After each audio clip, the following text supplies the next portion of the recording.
Hello, my name is Shivam Singh और हम लोग काम कर रहे हैं एक प्रैक्टिस सेशन पे। ठीक है, तो और प्रैक्टिस सेशन में अभी तक हमारे 12 वीडियोज़ आ चुके हैं और ये 13वां वीडियो जाने वाला है, जिसमें कि 12 वीडियोज़ में हम लोगों ने टर्बो मशीनरी जिसमें कि 2 वीडियोज़ थे, एंड मशीन डिज़ाइन जिसमें 3 वीडियो थे, turbo and theory of machine जिसमें कि 5 वीडियोज़ थे, एंड इंडस्ट्रियल इंजीनियरिंग जिसमें कि 2 वीडियोज़ जा चुके हैं और ये थर्ड वन जाने वाला है। और इसके जाते ही ये 4 सब्जेक्ट कंप्लीट हो जाएंगे। ठीक है, और इसके बाद 5वां सब्जेक्ट हम लोग स्टार्ट करने वाले हैं सोम, वो स्टार्ट होगा आपका कल से, और आज इंडस्ट्रियल ख़त्म हो जाएगी कम्प्लीटली। ओके, और आज का हमारा टॉपिक है project planning and control, and second thing is transportation and assignment. Okay, तो स्टार्ट करते हैं। अब पहला क्वेश्चन स्क्रीन पे है, सॉल्व कीजिए। और देखो यार, अगर कोई थ्योरेटिकल क्वेश्चन है ना तो उसके लिए आपके पास होंगे 30 सेकेंड, मैक्सिमम 25 से 30 सेकेंड। और अगर कोई न्यूमेरिकल क्वेश्चन है तो आपके पास होंगे अब से 45 टू 50 मिनट। ठीक है, तो पहला क्वेश्चन ट्राई कीजिए।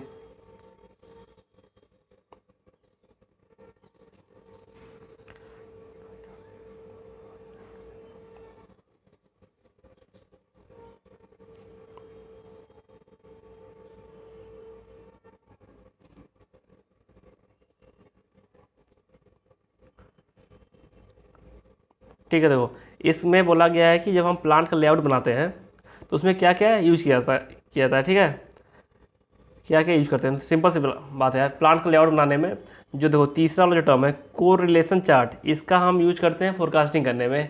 ओके, प्लांट का लेआउट बनाने में इसका काम कोई नहीं होता है। तो थर्ड वन आप कैंसिल आउट करेंगे, थर्ड वन कैंसिल आउट करते ही ये ऑप्शन गया, ये गया, ये गया, ऑप्शन इज बी, फर्स्ट का बी। सेकेंड ट्राई कीजिए।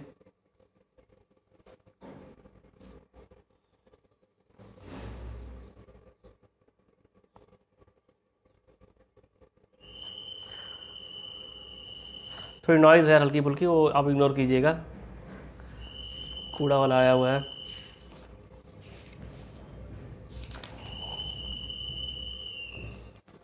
देखो इसमें डिस्पैचिंग की बात की गई है, तो डिस्पैचिंग का मतलब होता है ना, जैसे देखो 3 प्लानिंग होती है, 3 स्टेज प्लानिंग होती है। पहली होती है प्रायर प्लानिंग जिसमें कि forecasting, R&D and order writing ये सब करते हैं। एंड सेकेंड होता है एक्शन फेज जिसमें कि हम डिस्पैचिंग करते हैं। डिस्पैचिंग मतलब कि जो हमने प्रायर प्लानिंग में तैयार किया हुआ है, पूरा मॉड्यूल, पूरा डाटा तैयार किया हुआ है, उसको हम शॉप फ्लोर जहाँ काम हो रहा होता है वहाँ ट्रांसफर कर देते हैं, उसी को डिस्पैचिंग करते हैं। ठीक है, आप जो डाटा है या पेपर वर्क है जो ट्रांसफ़र करते हैं शॉप फ्लोर को, मतलब जहाँ काम होता है, जहाँ प्रोडक्शन होता है, उसी को हम कहते हैं डिस्पैचिंग। एंड थर्ड फेज होता है कंट्रोल फेज। ठीक है, कंट्रोल फेज में हम देखते हैं कि जो काम चल रहा होता है उसी के साथ साथ एक कंट्रोल फेज चलता रहता है। हम बस मैच कराते हैं कि जो हमने प्लान किया था उसी के अकॉर्डिंग काम हो रहा है या नहीं। ओके, ये होता है कंट्रोलिंग फेज में। तो ये जो डिस्पैचिंग कहा गया है, डिस्पैचिंग में हम बस जो हमारा जो इसमें है ऑप्शन है डिस्पैच द सेल्स ऑर्डर, गलत है। Dispatch of factory mail, dispatch ये भी गलत है। हाँ, ये देखो dispatch of work orders through shop floor को हम कहते हैं कि आप काम करना शुरू कीजिए, और जो पेपर वर्क को उन्हें दे देंगे, कहेंगे इसके अकॉर्डिंग काम करना है, इसी को डिस्पैचिंग कहते हैं। ठीक है, ये बीच में आता है। पहले prior planning, then action planning, prior planning phase, action phase, and third is होता है कंट्रोल फेज। तो ये एक्शन फेज में होता है डिस्पैचिंग। ठीक है, सेकेंड का हो जाएगा आपका डी। थर्ड नंबर ट्राई कीजिए अब।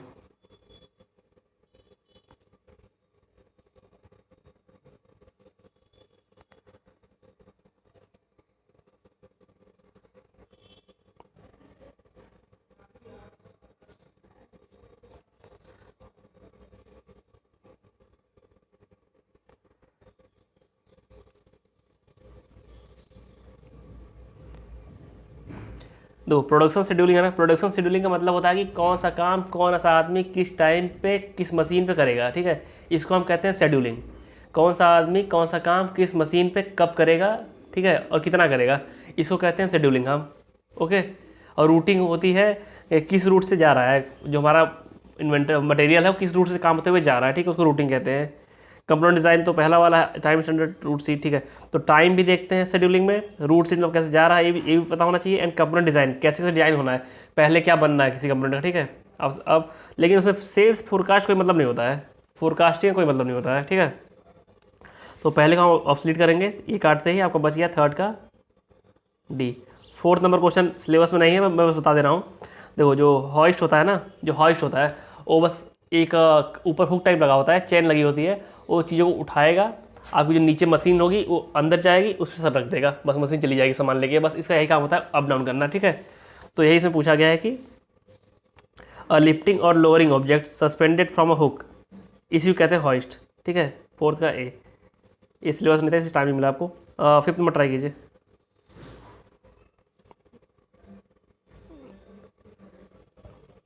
Try fifth number.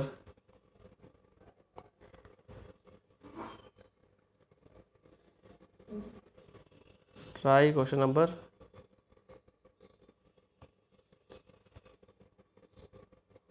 फिफ्थ।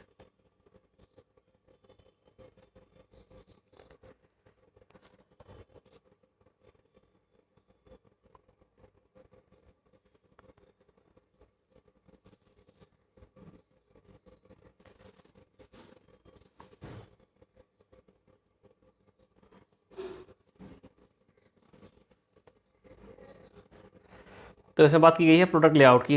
आप यार सिंपल देखते होगे, प्रोडक्ट लेआउट का मतलब होता है कि हमारा जो असेंबली लाइन बनी हुई है वो प्रोडक्ट के अकॉर्डिंग बनी हुई है। जैसे आप कार की मैन्युफैक्चरिंग देखते हो, कार की मैन्युफैक्चरिंग क्या होता है, जो जो कंपोनेंट बनाना होता है वो लाइन से लगा होता है, ठीक है। और कार के जो मैन्युफैक्चरिंग थी उसको आपने देखा होगा मैक्सिमम टाइम वो ऑटोमेट रहता है, ऑटोमेशन रहता है, ठीक है। एक एग्जाम्पल से आप जाते हो, कार की मैन्युफैक्चरिंग हो गई, बाइक की मैन्युफैक्चरिंग हो गई, ये मैक्सिमम मतलब इस पर हम ऑटोमेशन करते ही करते हैं, ठीक है। तो वही लिखा हुआ है इस स्टेटमेंट में कि product layout is more amenable to automation than process layout. सही है, क्योंकि प्रोडक्ट हमें पता है कौन कौन सी प्रोसेस होनी है, लेकिन अब प्रोसेस लेआउट में क्या होता है, प्रोसेस लेआउट में होता है कि एक टाइप की प्रोसेसेस एक जगह रखी रहती हैं, ठीक है, फिर दूसरे टाइप प्रोसेस अलग जगह रखी रहेंगी। इसमें क्या होता है, इस प्रोसेस लेआउट में जो टाइप ऑफ प्रोडक्शन होता है, मतलब कि कितने टाइप के सामान हम बना सकते हैं, वो बहुत वेरी करता है, ठीक है। तो इसमें हम ऑटोमेट नहीं करते हैं, मेनली हम ऑटोमेशन करते हैं प्रोडक्ट लेआउट में, जहाँ एक ही सामान, एक ही मैन्युफैक्चरिंग होती है एक ही प्रोडक्ट की, ठीक है।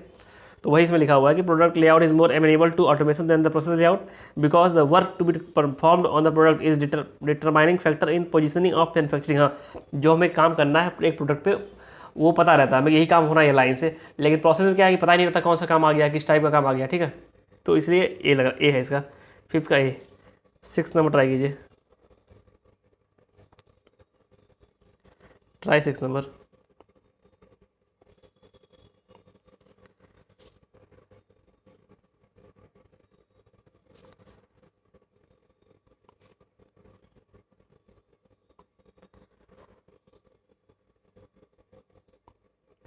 देखो मटेरियल हैंडलिंग का प्रिंसिपल क्या होता है, मटेरियल हैंडलिंग में हम यही देखते हैं ना कि हमारा जो मटेरियल का फ्लो है कम से कम हो, कम से कम फ्लो होगा मटेरियल का, एनर्जी उतनी ज़्यादा बचेगी, ये आप जानते हो। Keep all the handling to minimum, सही है। Move a few pieces as possible in one unit, गलत है। ये देखो स्टेटमेंट कम्प्लीटली एब्सर्ड है। जैसे मान लो एक ट्रक हमारा जा रहा है कोई सामान लेके, हम चाहेंगे कि अगर एक डेस्टिनेशन से दूसरी डेस्टिनेशन जा रहा है हमारा ट्रक, तो हम चाहेंगे इसमें मैक्सिमम से मैक्सिमम सामान जो यहाँ से वहाँ जाना है चला जाए, ये नहीं कि एक एक करके भेजेंगे, ठीक है। ये इसमें इन्होंने गलत लिख दिया कि मूव एज फ्यू, फ्यू गलत है, ठीक, ज़्यादा से ज़्यादा हम ट्राई करते हैं। तो सेकंड नंबर ऑब्सोल्यूट हो गया, सेकंड ऑब्सोल्यूट करते ही ये गया, ये गया, ये गया, आपका बी बच गया। तो सिक्स का बी, अभी ला लेते हैं आंसर, एक minute. B D D A B, B D D A B, सही है। सेवन्थ नंबर ट्राई कीजिए अब, सेवन्थ नंबर।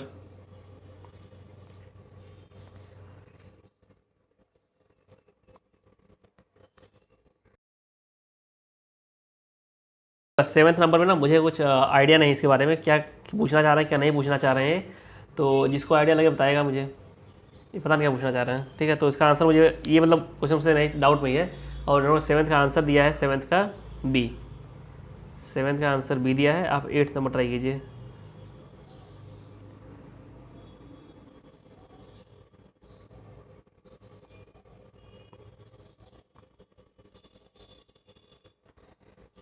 देखो मैंने रूटिंग के बारे में बताया था ना अभी, रूटिंग में डिसाइड करते हैं कि हमारा जो प्रोडक्ट जो मटेरियल वो कैसे कैसे जाएगा, किस तरीके से जाएगा, आगे कौन सी मशीन में जाएगा, कैसे कैसे जाएगा, ठीक है, उसे ही रूटिंग कहते हैं। तो वही है कि optimizing the material flow through the plan. Okay, तो एट्थ का हमारा हो जाएगा डी, एट्थ का डी हो गया, एंड सेवन्थ का बी, एंड आप नाइन्थ ट्राई कीजिए, नाइन्थ नंबर।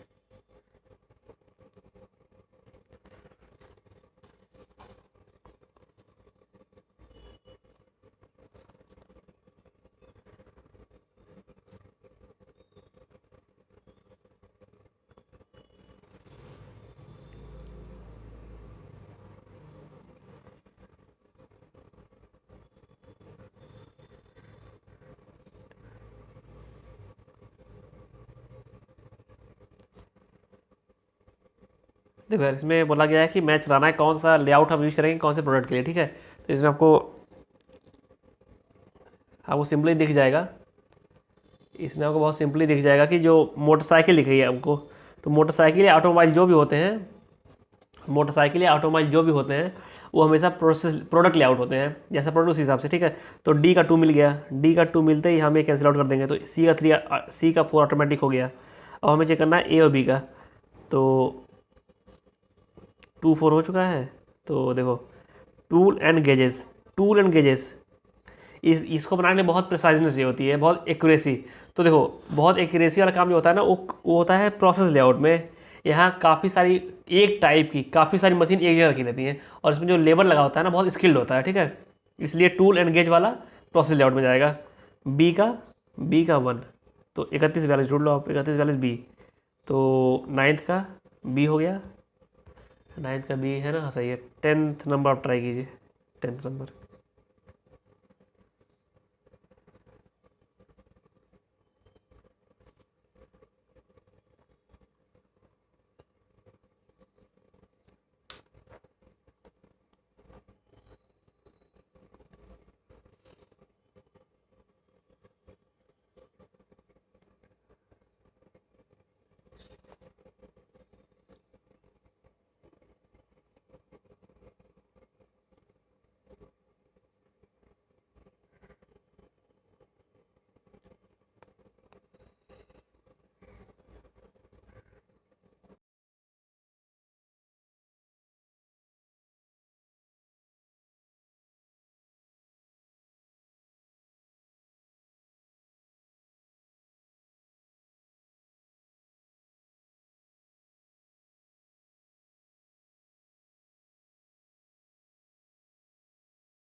देखो ये क्वेश्चन कैसे होगा मुझे भी आइडिया नहीं है, और जो सोल्यूशन दिया हुआ मैंने 2-3 जगह देखा, तो उन्होंने सोल्यूशन ऐसे दिया हुआ था, मैं सोल्यूशन बता दे रहा हूँ आपको। उन्होंने कहा था कि अगर एन मिनिमम निकालना है, एन मिनिमम जिसका समझ में आया ना वो मुझे बताएगा।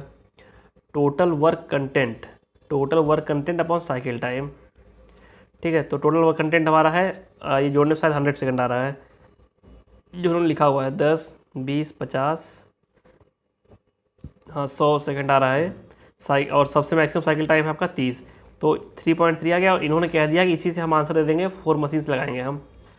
ये 2-3 जगह मैंने चेक किया और आंसर इसी तरीके से सॉल्व किया हुआ है, 4 मशीन, मतलब इन्होंने ए ऑप्शन दे दिया। लेकिन मुझे डाउट है यार, क्योंकि इन्होंने जो 3000 यूनिट्स पर 3000 यूनिट प्रोडक्शन करने के लिए कहा हुआ है, ये सब कोई जिक्र ही नहीं आया। ये सब डिस्कस होना चाहिए ना। जैसे कि मान लो आप अगर इसी को करना चाहें, तो आपको ये दिखाना चाहिए जो मेरे हिसाब से जो लगता है, और इनका मैंने सोल्यूशन दिखा दिया जो बुक में दिया हुआ है 2-3 जगह। मैं तो अपना जो बता रहा हूँ, जो मुझे डाउट आ रहा है कि मान लो 3000 यूनिट थी, और हर यूनिट पे हमारा 100 सेकंड काम होना है, ठीक है। और हमारी शिफ्ट कितने की चल रही है, शिफ्ट चल रही है 8 घंटे की, मतलब कि 60 to 60 इतना टाइम हमारे पास, इतनी मशीन लगनी। मेरे हिसाब से ऐसे सॉल्व होना चाहिए क्वेश्चन, या तो ऐसे हो, इसको कट आउट करो आप, 0 0 गया, 6 का 500, तो 500/48। तो मेरे हिसाब से यार ऐसे सॉल्व होना चाहिए, इस हिसाब से कि इतना टाइम हमको चाहिए प्रोडक्शन करने के लिए, और इतना हमें मिल रहा है दिन भर में। अगर एक मशीन है तो नंबर ऑफ मशीन हमारी 11 के आसपास आनी चाहिए, हाँ 11 के आसपास आनी चाहिए। लेकिन इन्होंने सोल्यूशन में 10th का ए दिया हुआ है, तो बता दे रहा हूँ मैं, जो मैंने पहला सोल्यूशन दिया वो बुक का था, और मुझे मुझे लगता है ऐसे करना चाहिए। अब जिसको लगता है, मतलब आप लोग खुद बताइएगा कि कौन सा सही है, ठीक है। आप भी कहीं कहीं चेक कीजिएगा इसे। एंड क्वेश्चन नंबर 11 ट्राई कीजिए अब।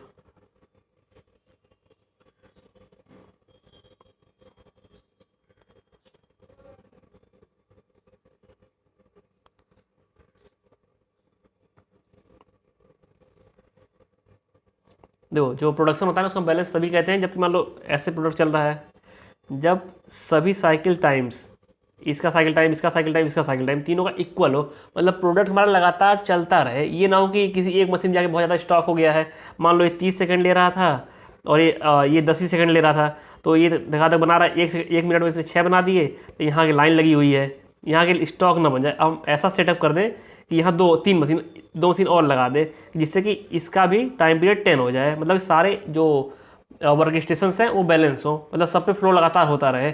मान लो यहाँ से यहाँ ये जो मशीन थी 10 सेकंड वाली, ये एक मिनट में छः प्रोड्यूस कर रही थी एक मिनट में, तो अगली वाली भी को ऐसे इतनी मशीन्स लगा दें कि वहाँ से भी 6 ही प्रोड्यूस हो जाएँ, ठीक है, लाइन्स लगातार चलती रहे।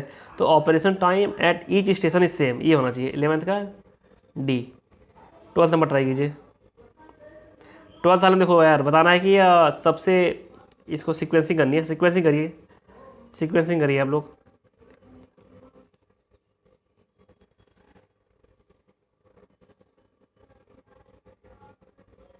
तो सीक्वेंसिंग कैसे करते हैं हम, जो M1 मशीन होती है, जो M1 मशीन होती है उसमें सबसे कम, दोनों में से पहले हम सबसे कम ढूंढते हैं। सबसे कम कहाँ पे है, सबसे कम आपका है 4, वो M1 में है, तो M1 में तो आगे लिख देंगे 4, M1 वाले को आगे लिखते हैं और M2 वाले को पीछे लिखते हैं, पीछे साइड से, ठीक है।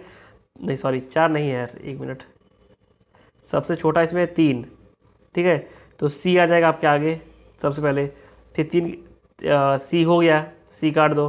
अब अगला आता है हमारा A, अगला आता है ए, तो ए 4 सेकंड, तो 4 सेकंड है, तो ये भी ए पे M1 पे ही आया, तो यही लिखेंगे। फिर 4 के बाद क्या है 7, तो 7 है ना, 7 दोनों में आ गया है, ऊपर नीचे दोनों में। तो हमारा जो बी है, बी यहाँ भी हो सकता है, यहाँ भी हो सकता है, दोनों साइड, ओके। कोई दोनों इधर लिखोगे या इधर, कोई दिक्कत नहीं, लेकिन हमारे ऑप्शंस देखोगे तो बी लास्ट में कहीं दिया नहीं है, तो हम एक ये वाला चूज कर लेंगे। ये वाला सही सही दोनों है, लेकिन जो ऑप्शन दिया वो हमें मैच कराना है, तो ये वाला चूज कर लेंगे, बी आगे वाला, ठीक है। देन 7 के बाद क्या है, तो कैब कहीं मिल रहा है कि नहीं, कैब, कैब चाहिए 2 ऑप्शन में, इसमें भी है ऑप्शन, 2 ऑप्शन में कैब आ रहा है ना, तो अभी हमारे 2 ऑप्शन हट चुके हैं अभी तक, ये ऑप्शन हट गया है, तो हम आगे और बढ़ेंगे। 7 के बाद हमारा 8, ये रहा 8, 8, लेकिन 8 जो आया है वो M2 में आया है, तो पीछे से लगेगा D, तो D किस में है, D इसमें है, तो ये हो जाएगा 12th का ये ऑप्शन हो जाएगा। 13 ट्राई कीजिए।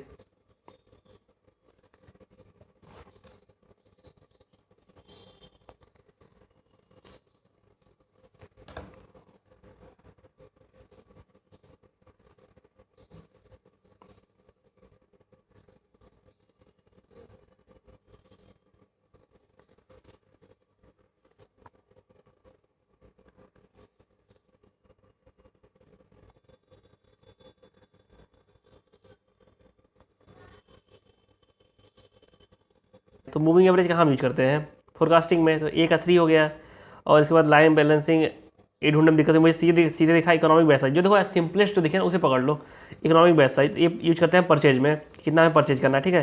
तो हम सिंपली लगा देंगे 2, A का 3, C का 2, A का 3, C का 2, ढूंढो कहाँ पे है, D में, तो आपका हो जाएगा 13 का D, ठीक है।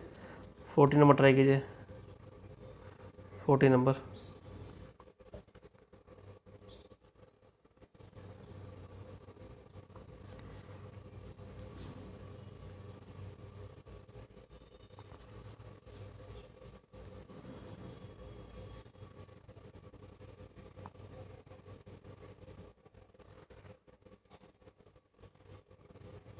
तो मैंने डिस्पैचिंग बारे में बताया था आप लोग को ना, कि ये एक्शन फेज में आता है, मतलब कि ये भी प्लानिंग का पार्ट ही है। जैसे प्लानिंग में होता है प्रायर प्लानिंग, फिर एक्शन प्लानिंग, फिर कंट्रोल प्लानिंग, 3 पार्ट होते हैं प्लानिंग के। तो एक्शन प्लानिंग का पार्ट है, तो पहला सही हो गया, is the action of the operations and planning control. दूसरा कि ये रिलीज करता है, ये बताता है सॉफ्टवेयर का आप काम करना शुरू कीजिए। Release work to operating division सही है, कन्वेंस इंस्ट्रक्शन सही है, 1 2 3 तीनों सही है, तो ये हो जाएगा 14 का, ये हो जाएगा। 15 नंबर ट्राई कीजिए।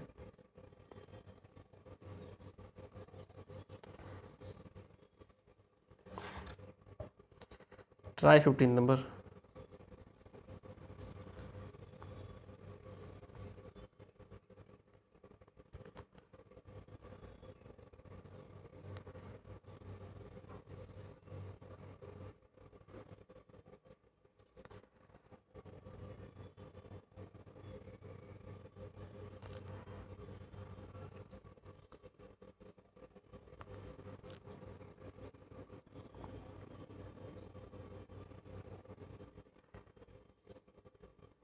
तो 59 नंबर बोला गया है कि असेंबली बैलेंसिंग की बात की गई है। बैलेंसिंग मैंने बताया था ना आपको, और बैलेंसिंग कर देंगे तो सारे स्टेशन का टाइम सेम होगा, तो जो इन्वेंट्री हो बहुत मतलब जो इन प्रोसेस इन्वेंट्री होगी बहुत कम होगी, क्योंकि लगातार प्रोसेस चलता रहेगा, ठीक है। तो it minimises the in process inventory. Second दिया कि it reduces the work content. देखो वर्क तो सेम होगा यार, वर्क तो जो काम करना है तो करना ही है, बस हम इसमें क्या करते हैं बैलेंसिंग कर देते हैं कि एक वर्क सेम साइकिल टाइम हो, ठीक है। तो second is absurd, second absurd होते ही ये गया ये गया ये गया, सी ऑप्शन हो गया 15 का सी। 15 का सी सही है, 14 है, 12 ए 13 डी सही है।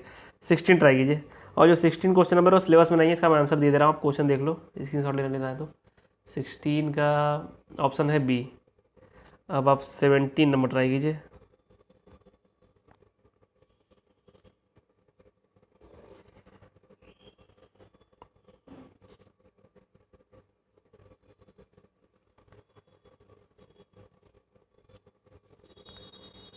सेवनटीन नंबर ट्राई कीजिए।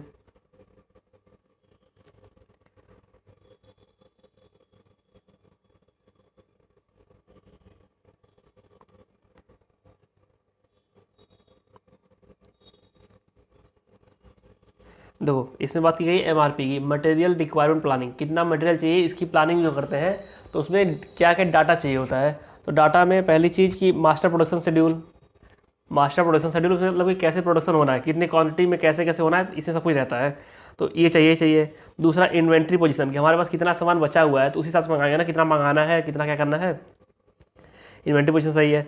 मशीन कैपेसिटी, मशीन कैपेसिटी का मतलब नहीं है इसे, ठीक है, वो एमपीएस बेस काम है, क्या शेड्यूल करना है, कैसे करना है, कैसे सिक्वेंसिंग वैसे उसका काम है, इनका कोई काम नहीं है, तो ये थर्ड नंबर ऑब्सोल्यूट होगा। और बिल ऑफ मटेरियल आपका होता है कि जो आपका प्रोडक्ट है उसका स्ट्रक्चर कैसा है, कि मान लो कोई कार है तो उसमें कितने बोल्ट लगने हैं, कितने कितने क्या पिस्टन लगना है, क्या कैसे लगना है, ये सब होता है बिल ऑफ मटेरियल, मतलब कि क्या क्या लगना है उसमें। तो 1 2 4 ऑप्शन इज सी, 17 का सी। 18 करिए।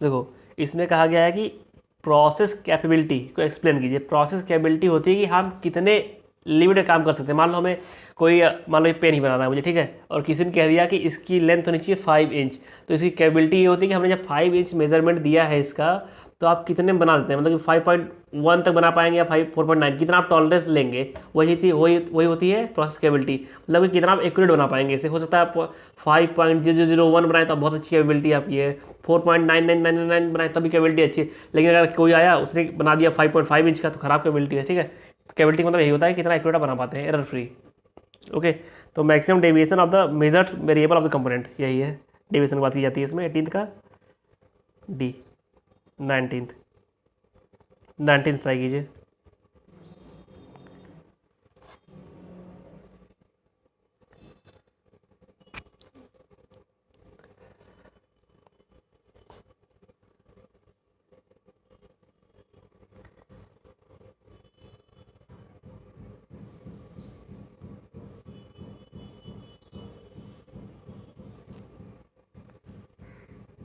देखो आपको समझाता हूँ मैं, ये प्रोडक्शन प्लानिंग कंट्रोल में मैंने बताया था ना पहले, प्रायर प्लानिंग होती है जिसमें फोरकास्टिंग, आर&डी, कैसे बनना है प्रोडक्ट, क्या क्या सब कुछ करते हैं, मतलब प्रोडक्ट बनना स्टार्ट होने से पहले सारी जो रिसर्च होती है सराउंडिंग की, कैसे बनता है, क्या डिज़ाइन, सब कुछ होगा।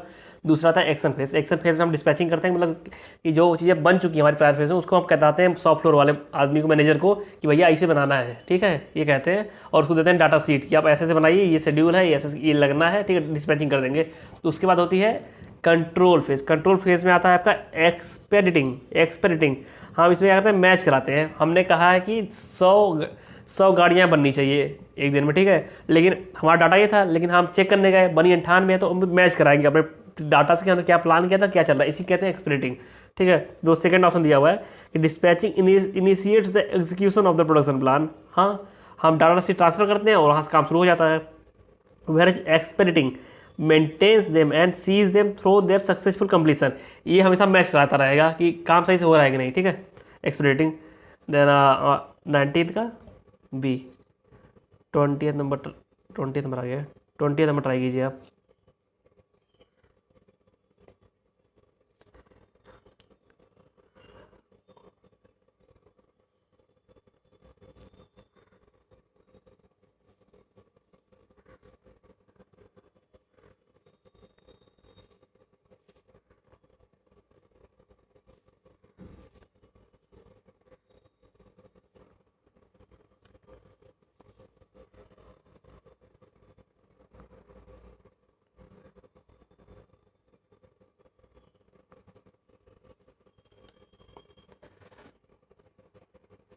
देखो यार, देखो जो 20th नंबर क्वेश्चन बोला गया है, पहला statement, qualitative factors analyzing is a method of evaluating a potential location without applying quantitative values to the decision criteria.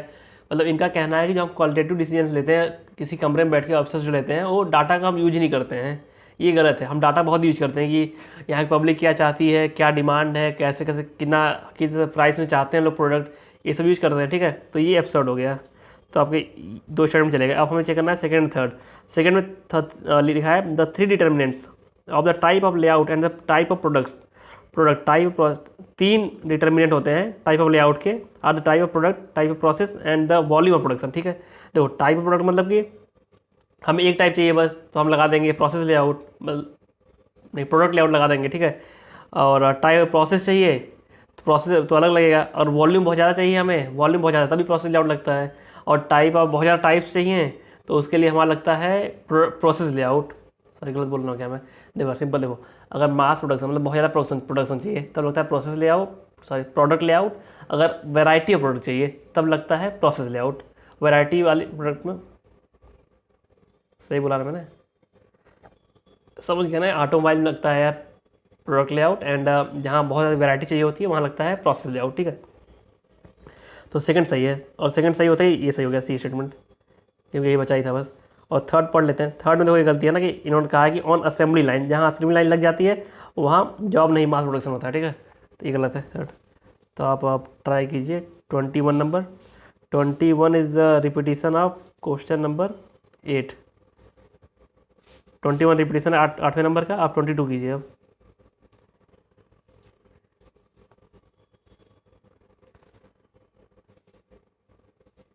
Twenty one का आंसर दे रहा हूँ मैं बस। 21 का आंसर है आपका डी। 22 कीजिए।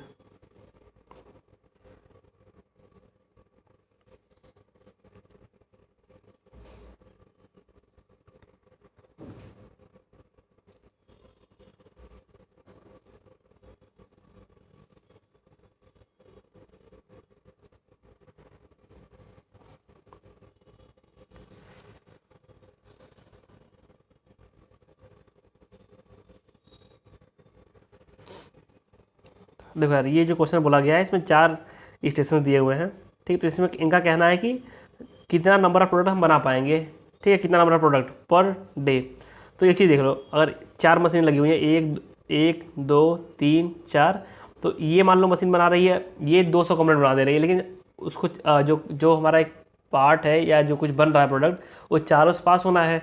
तो ये मशीन है थर्ड नंबर वाली, ये 160 ही बना पा रही है। तुम्हारा जो प्रोडक्शन होगा मिनिमम ही होगा ना यार। प्रोडक्शन जो होता है वो मिनिमम जो मशीन का रेट होता है उससे डिसाइड करते हैं। जैसे कि नहीं होता कि चेन की लेंथ डिसाइड होती है बाय द वीकेस्ट लिंक, वैसे ही प्रोडक्शन की लेंथ, प्रोडक्शन की कैपेसिटी डिफाइन होती है स्लोएस्ट मशीन। ठीक है, ये जान लो।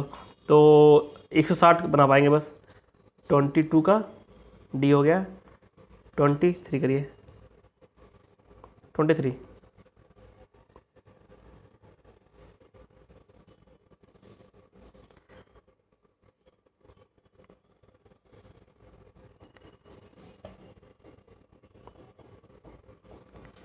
दो मैंने प्रोडक्ट लेआउट के बारे में काफ़ी बता दिया। प्रोडक्ट लेआउट जो होता है ना, उसमें ऑटोमेशन होता है, मतलब कि काफ़ी स्पेशलाइज मशीन्स लगी होती हैं, और जो इस लेबर चाहिए होती है ना बहुत स्किल्ड नहीं चाहिए, क्योंकि सारा काम ऑटोमेशन पे है, तो सेमी स्किल्ड से काम हो जाएगा। हमें स्किल्ड लेबर चाहिए होती है प्रोसेस लेआउट में।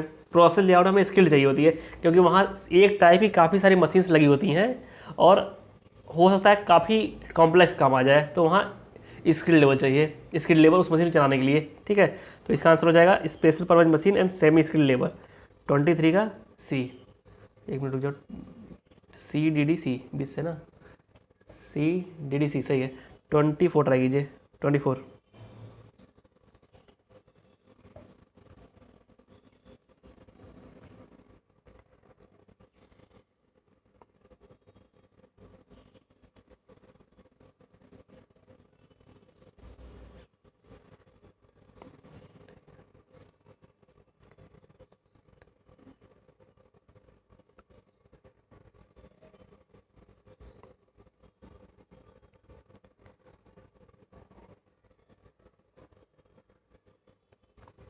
देखो इस क्वेश्चन में देख लो, देखो यार देखो जो मैचिंग क्वेश्चन होता है ना, जरूरी नहीं है आपको सब आता ही हो, उसमें 4 ऑप्शन, आपको बस पकड़ना है सबसे सिंपलेस्ट वाला। जैसे मैंने ये देखा, मुझे सबसे पहले दिख गया था एक्सपोनेंशियल डिस्ट्रीब्यूशन, तो ये होता है आपका कहाँ पे, एक्सपोनेंशियल क्यूइंग थ्योरी में।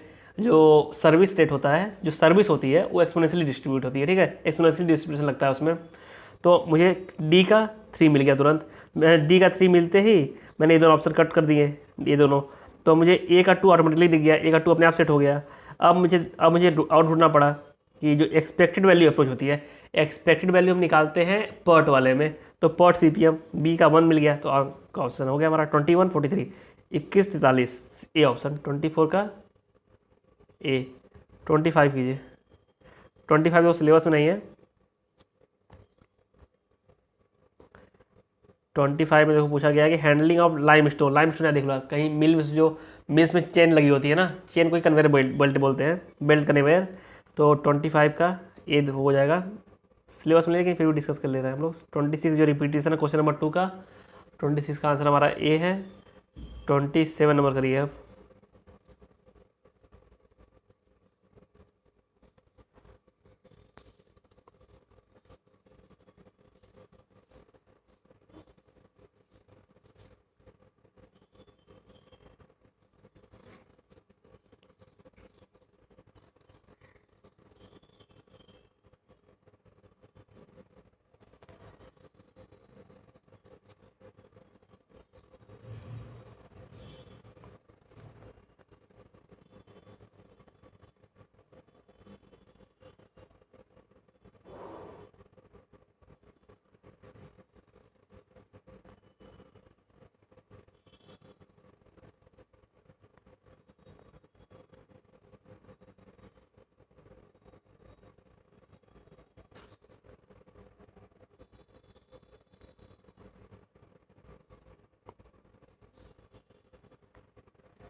देखो इसे सॉल्व आउट करेंगे ना, तो देखो इसमें कहा गया है कि ABC 3 प्रोडक्ट हैं और तीनों की वेल्डिंग होनी है, और तीनों को वेल्डिंग टाइम दिया हुआ है 20 सेकंड, 40 सेकंड, 50 सेकंड।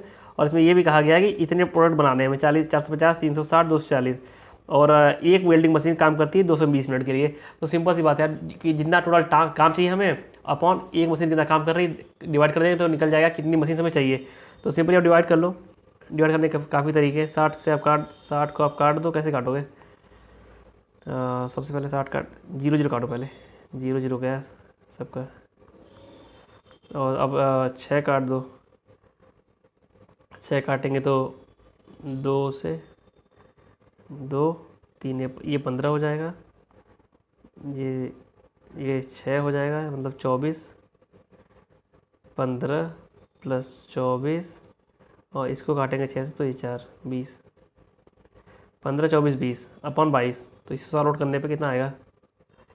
44 44 प्लस 15 60 हो जाएगा, 60 20, 3 लगानी पड़ेंगी, 3 मशीन, ठीक है। 2 पॉइंट कुछ करके आएगा, 3 मशीन लगाएंगे हम लोग। 27 का कितना आंसर देख लेते हैं, सी ऑप्शन भी सही है। और जो 28 क्वेश्चन नंबर है वो रिपीटिशन है क्वेश्चन नंबर 2 का, तो 28 का आंसर दे दे रहा हूँ मैं, सी ऑप्शन है। और जो ये जो क्वेश्चन दिया हुआ है ये अपने सिलेबस में नहीं है, एकदम आउट ऑफ सिलेबस है, तो इसका आंसर मैं दे दे रहा हूँ 29 का ए है। आप 30 नंबर ट्राई कीजिए, क्वेश्चन नंबर 30।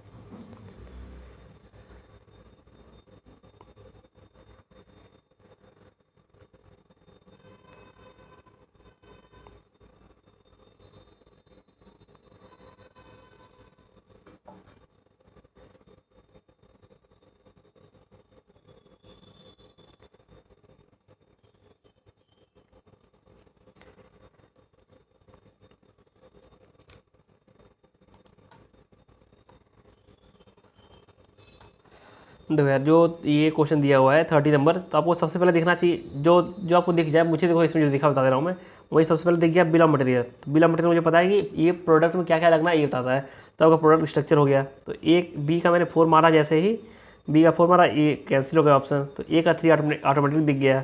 और अब हमें चेक करना है सी का इन्वेंट्री रिकॉर्ड्स। तो इन्वेंट्री रिकॉर्ड्स में रिकॉर्ड्स है, देखो इन्वेंट्री रिकॉर्ड्स, तो इसमें होता है शेड्यूल रिसिप्ट, कब कब हमारी इन्वेंट्री आने वाली है, ये हमारे देंगे हम। सी का 1, देखो देखो क्वेश्चन जब मैंने स्टार्ट अगर देखोगे तो मुझे ये भी दिखेगा पहले इन्वेंट्री रिकॉर्ड, लेकिन इन्वेंट्री रिकॉर्ड में यहाँ कन्फ्यूज हो जाऊँगा कि शेड्यूल रिसिप्ट मारूँ या यूनिट कॉस्ट डिस्काउंट। तो ये टर्म मैं एकदम लास्ट में लूँगा। तो मैं ट्राई करूँगा कि मुझे देखना ही ना पड़े और क्वेश्चन हो जाए। लेकिन क्वेश्चन क्या हुआ कि इसको बिना देखे क्वेश्चन सॉल्व नहीं हो रहा था, तो फिर इसको कंसिडर करेंगे, इसको थोड़ा सोचेंगे, सॉल्व करेंगे, ठीक है। तो 341 आपका है सी में, तो 30 का सी हो गया।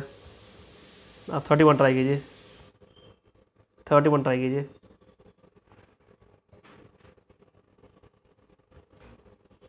30 थोड़ा कंफ्यूजिंग क्वेश्चन है, ये मैंने भी रटा हुआ है, इसमें कोई लॉजिक वॉजिक नहीं है, ठीक है। ये लॉजिकल लिखा है इन्होंने, लॉजिकल सीक्वेंस, लॉजिक नहीं रटना ही है हमें।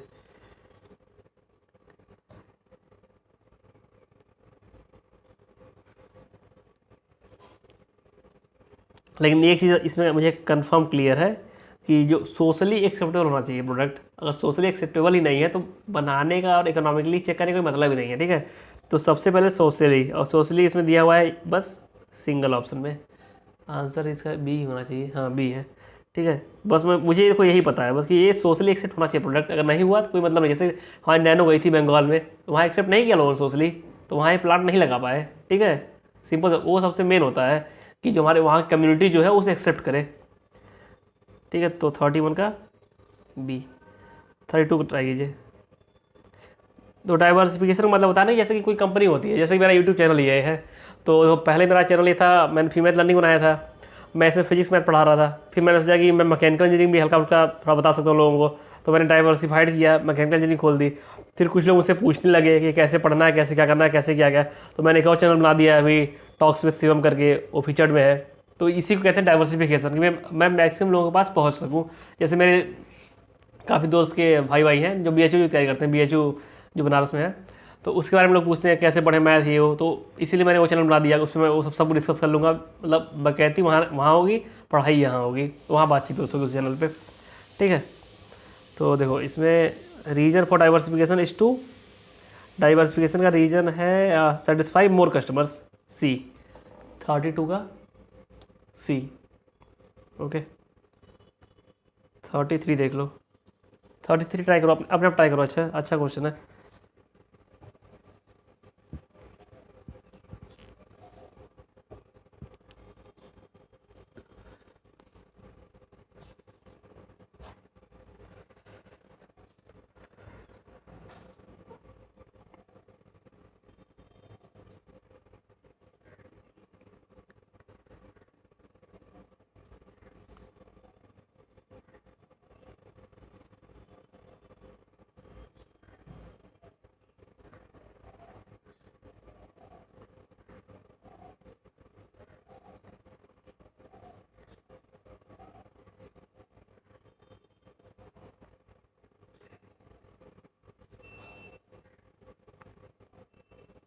तो जो एक क्वेश्चन है 33, इसमें तो 2 ऑप्शन है, पहला तो बी और डी, इसे बहुत कन्फ्यूज़न है।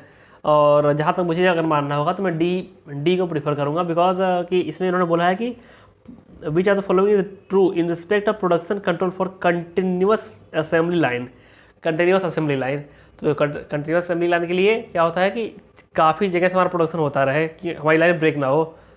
और एक और तरीका इसको हम एक और नज़रिए से देख सकते हैं, कंटिन्यूस का मतलब है कि हमारा जो है जैसे कि कहीं वेटिंग ना लग जाए, और वेटिंग ना लगने के लिए हम सीक्वेंसिंग करते हैं, तो वही जॉनसन रूल यूज करते हैं सीक्वेंसिंग में।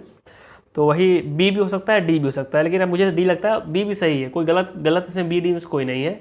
आपको जो सही लगे वो मार दीजिएगा, अब फिर लग पे चलेगा कि एग्जामिनर ने क्या सोचे क्या आंसर दिया हुआ है, ठीक है। कोई इसका आंसर मैं नहीं दूंगा आंसर, मुझे लगता है डी ज़्यादा बेटर होगा, लेकिन कभी कभार लगता है डी ज़्यादा अच्छा होगा, कभी कभार लगता है बी ज़्यादा अच्छा होगा, मेरे भी सोचने के तरीके डिपेंड कर जाता है, ठीक है। तो मेरा आंसर कुछ नहीं है, इसमें मेरा बी डी दोनों आंसर है। तो और आंसर दिया हुआ है जो बुक में वो है 32 का बी, और मैंने एक जो और चेक किया था वहाँ डी दिया था आंसर, ओके। 34 ट्राई कीजिए, 34 नंबर।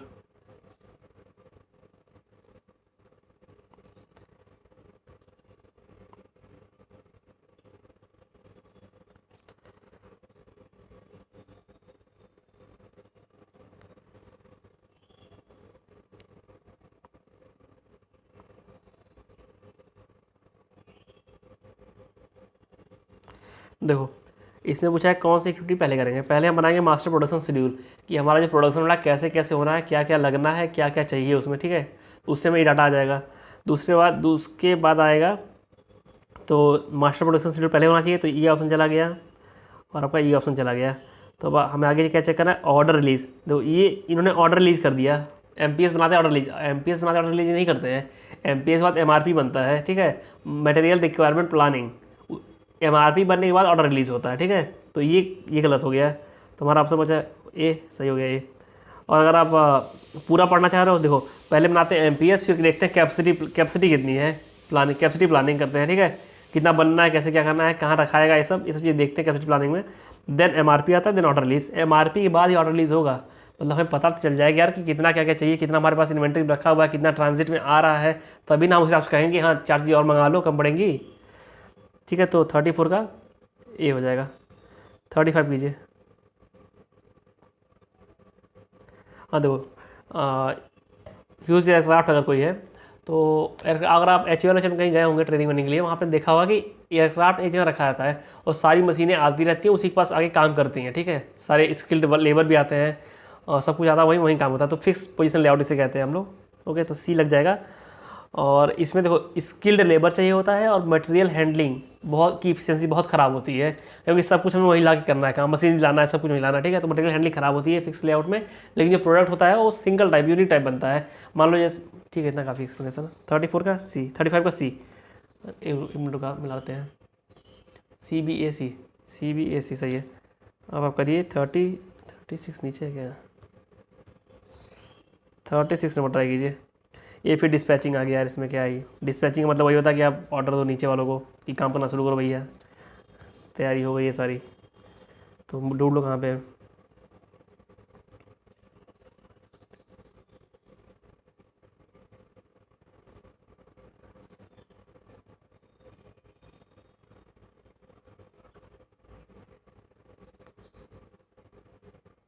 तो ये हल्का सा क्वेश्चन घुमा के पूछा हुआ है।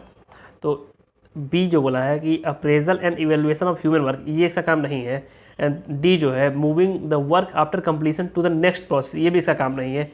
इसका काम ए और बी में से आप ध्यान से पढ़िए मिलेगा।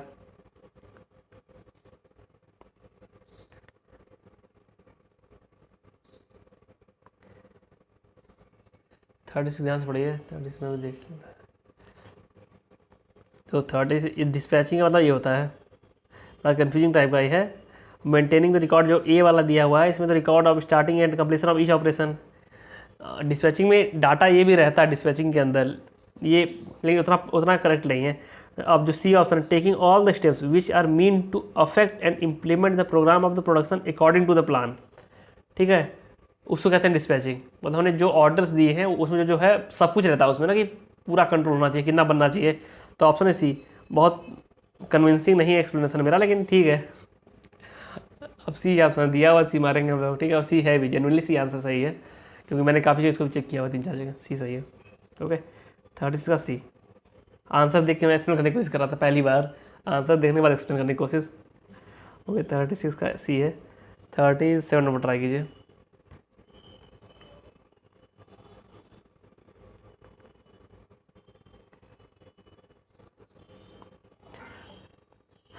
37 नंबर में देखो बहुत एब्सर्ड लिखा हुआ है स्टेटमेंट उसमें। इसमें उन्होंने दे दिया MRP is done before the master production schedule. ये कैसे, ये तो गलत है। पहले हम मास्टर प्रोडक्शन शेड्यूल बनाएंगे, कितना क्या क्या लगना है, कितना सामान लगेगा, कितनी मशीनरी लगेगी, क्या क्या लगेगा, फिर एमआरपी बनता है कि कैसे हमें मंगाना है, कितनी मटेरियल रिक्वायरमेंट प्लानिंग होगी, ठीक है। तो ये गलत है, तो आपका ये काट दीजिए, बी हो जाएगा। ऐसे स्टूडेंट पकड़ा गया जो एकदम एक्सपर्ट हो, एक्सपर्ट स्टूडेंट अगर मिल जाता है ना तो सारे ऑप्शन अपने आप आउट कर देता है। 38 ट्राई कीजिए।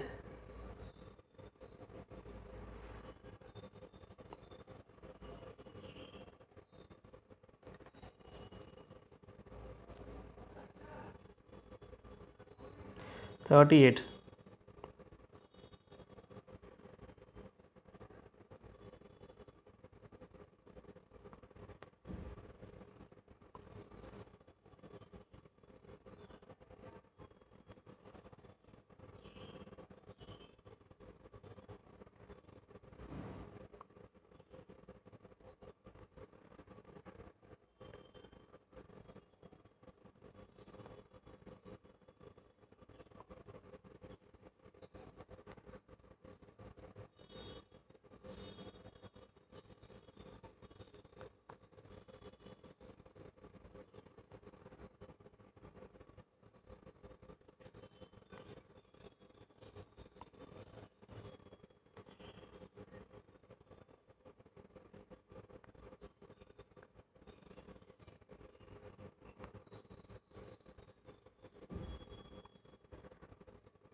तो ये हल्का टफ क्वेश्चन है, मुझे अभी तक इतना बन पाया यार, काफ़ी टफ लग रहा है। देखते हैं 38 का डी सही है, सही लग रहा है।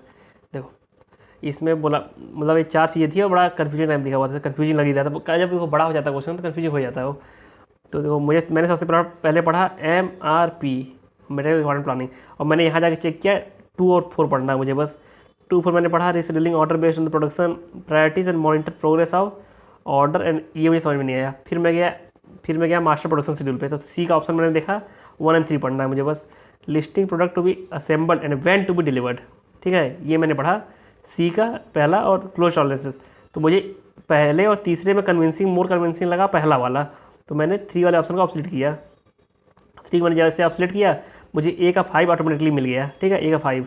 अब मुझे चेक करना था बी का 2 4, जो बी है उसका 2 4 चेक करना था शॉप फ्लोर कंट्रोल का। तो rescheduling order based on production priorities and 4 था monitor progress of orders and report their status. हाँ, ये काम है मेनली शॉप फ्लोर का, ठीक है। तो आपका बी का 4 मैंने मार दिया, तो 5 4 1, तो ये ऑप्शन मुझे सटीक बैठ गया, ठीक है। तो 38 का डी मैंने वही देखा, सही था आंसर, सही है, मैं मैच करा चुका हूँ। 38 का डी हो गया। तो ये क्वेश्चन का स्टफ था, इसमें ऐसे नहीं हो पा रहा था कि अंधा मार दो, कि 2 3 मिल गया तो अंधा मार दो, ऐसे हो नहीं पाया। ये क्वेश्चन करो, अच्छा ये क्वेश्चन अच्छा है, मैंने पढ़ा दिया है तो फिर भी करिए।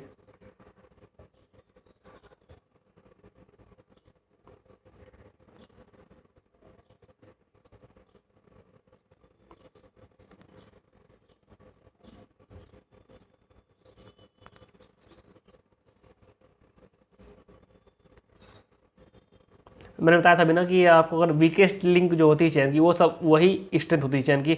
वैसे ही प्रोडक्शन में जो स्लोएस्ट मशीन होगी वही प्रोडक्शन का रेट होगा। तो स्लोएस्ट मशीन कह रही है हम 360 प्रोडक्ट बना पाएंगे, ठीक है, तो 360 ही बनेंगे फिर। और इन्होंने कह दिया है कि इन्होंने कह दिया कि एक्चुअल आउटपुट जो है 306 आ रहा है, 306।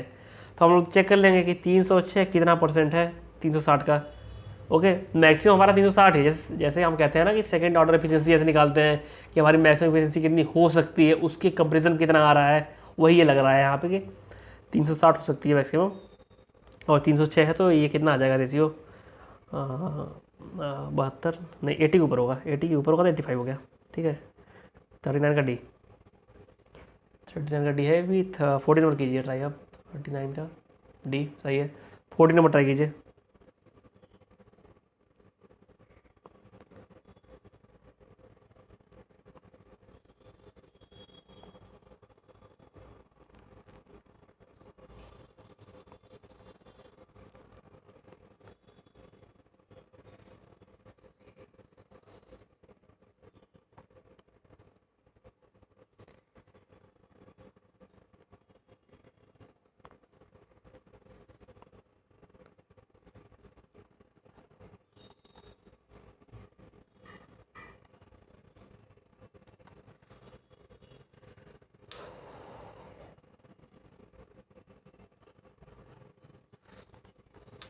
तो इसमें कहा गया है कि फंक्शन है मास्टर शेड्यूल का, तो to generate material and capacity requirement, ये इसका नहीं कोई काम यार, टू जनरेट नहीं करता है ये, ठीक है, ये बताता है कितना लगने वाला है। टू मेंटेन मेरिट प्रायोरिटी सही है कि सही से काम होना चाहिए, प्रायोरिटी इसकी रहती है। इफेक्टिव यूटिलाइजेशन होना चाहिए, हाँ हर मशीन इफेक्टिव यूटिलाइजेशन की कितनी किस पे कौन वर्कर बैठेगी, अच्छे से काम करेगा, ये सब यही करते हैं एमपीएस वाले ही। And planning the quality and timing of the output over the intermediate, हाँ ये भी सही है, ये लगातार देखते रहना, एमपीएससी कहते हैं, ठीक है। तो 2 3 4 ज़्यादा कन्विंसिंग है, पहला कन्विंसिंग नहीं है, ये गलत है। To generate material capacity requirement, ये गलत है। गलत क्या मतलब कि देखो चीज़ें सब रिलेटेड ही होती हैं, लेकिन हमें यहाँ ऑप्शन ऑप्ट आउट करना है, तो उसके लिए ऐसे देखते हैं क्वेश्चन को। तो 40 का बी हो जाएगा। चलिए 41 नंबर ट्राई कीजिए, 41 नंबर ट्राई कीजिए।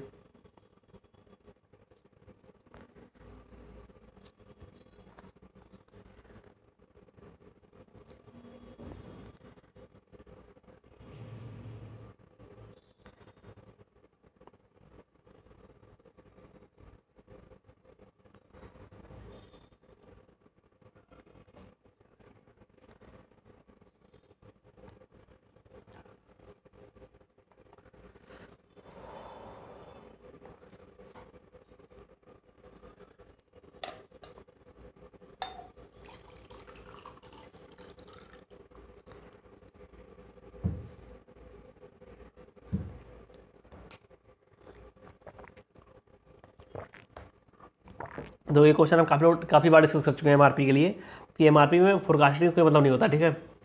तो फोरकास्टिंग आप कटआउट करोगे बस, और ये कटआउट करते ही ये ऑप्शन गया आपका बचा ए। 42 नंबर कीजिए अब।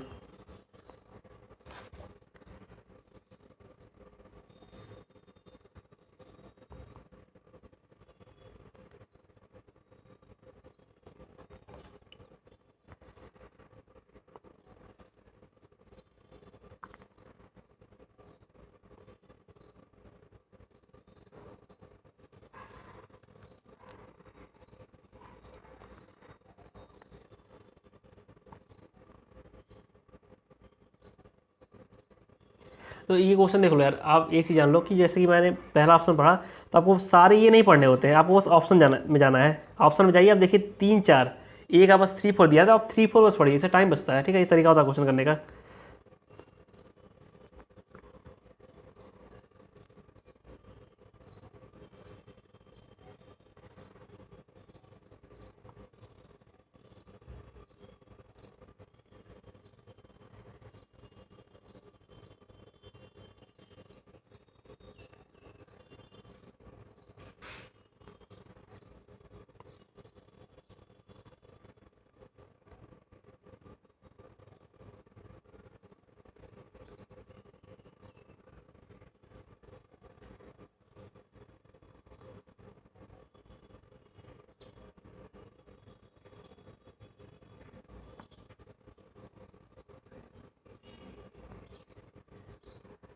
देखो इस क्वेश्चन में सबसे पहले आपने देखा बिल ऑफ मटेरियल, और जाके ऑप्शन में देखना है कि 3 और 4 बस चेक करना है। तो 3 4 पढ़ने गए आप, तो आपको मिल गया कि पार्ट कितने लगाते हैं, तो ए का 4 हो गया, ए का 4 होता ही आप ये कैंसिल आउट कर देंगे, और इससे आपको मिलेगा डी का 3 ऑटोमेटिकली मिल जाएगा।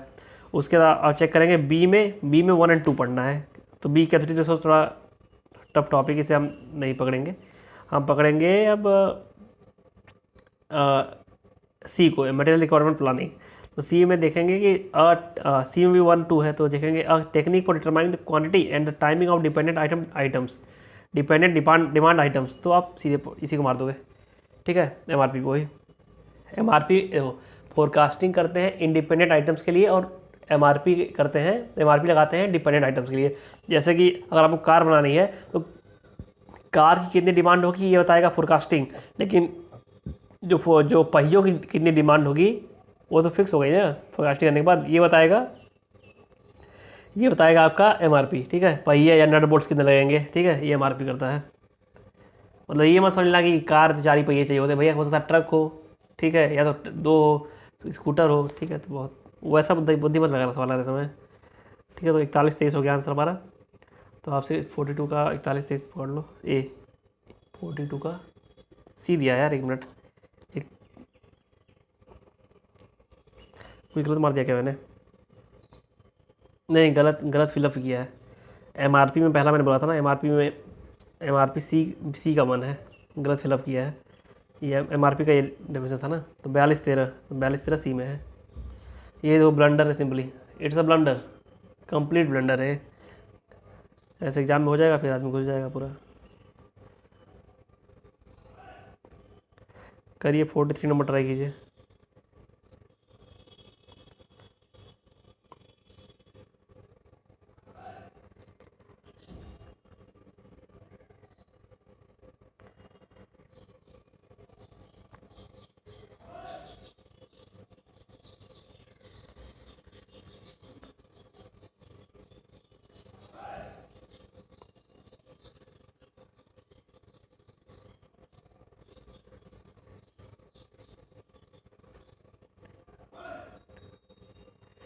देखो ये क्वेश्चन जो है ये मैंने सॉल्व किया, देखो ऐसे, इसे मैंने पढ़ा टोटल वर्क कंटेंट।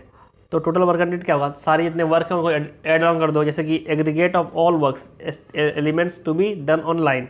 तो ए का 1 हो गया, ए का 1 मैंने पाया तो इसको काट दिया। तो आगे देखा तो सी का 3 मिल गया, सी का 3। एंड मुझे सबसे ईजी लगा फिर बैलेंस डिले। बैलेंस डिले आपका होता है कि कितना इनएफिशिएंट हुआ। तो सिंपली देखो सेकंड में दिख रहा है लाइन इफिशियंसी, तो मैंने डी का 2 मार दिया। तो देन 14 32 43 का ए 44 नंबर कीजिए, 44 नंबर।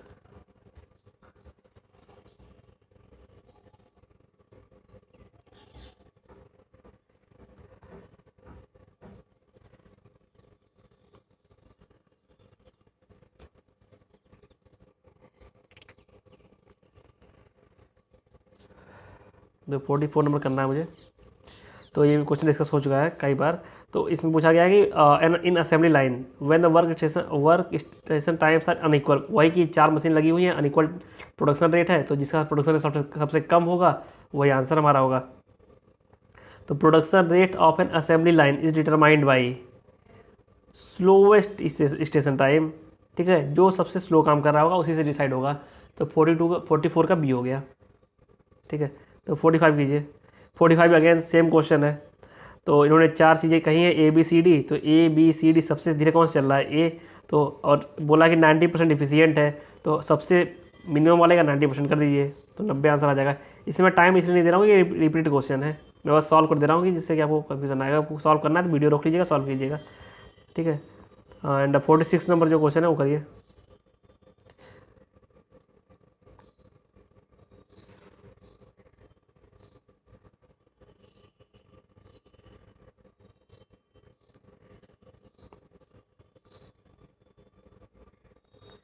तो जो 46 क्वेश्चन नंबर है उसमें बोला गया कि MRP के बारे में बताया गया है। तो MRP को ये मतलब नहीं है कि एक बोल्ट आप कहाँ लगाएंगे दूसरा बोल्ट कहाँ लगाएंगे। MRP को बस मतलब है कि हमें 10 बोल्ट चाहिए, 10 बोल्ट वो खरीद के रख लेगा अपने पास। MRP वालों का ये काम है बस, मटेरियल रिक्वायरमेंट प्लानिंग का। उनको ये मतलब नहीं कि एक बोल्ट आपको नीचे चेसिस में लगना है, कि एक बोल्ट लगना है हेड पे लगना है, इससे मतलब नहीं। बस 10 बोल्ट चाहिए, वो 10 बोल्ट ला के रख लेंगे। तो उन्हें सीक्वेंस से कोई मतलब नहीं है, बस क्वान्टिटीज मतलब है। तो ये ऑप्शन हो जाएगा सी, 46 का सी सही है ना। हाँ सही है, 47 करिए।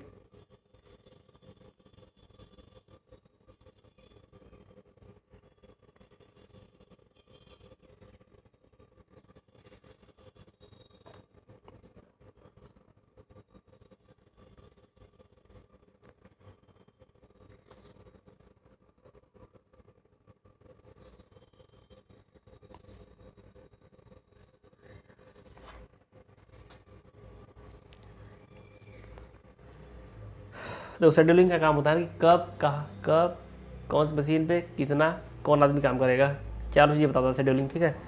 तो ये जो तीनों स्टेटमेंट है तीनों कंसिडर कर रहे हैं उन तीनों चीज़ों को। यहाँ तक 47 का ए ही होगा, हाँ सही है ए। 48 करिए।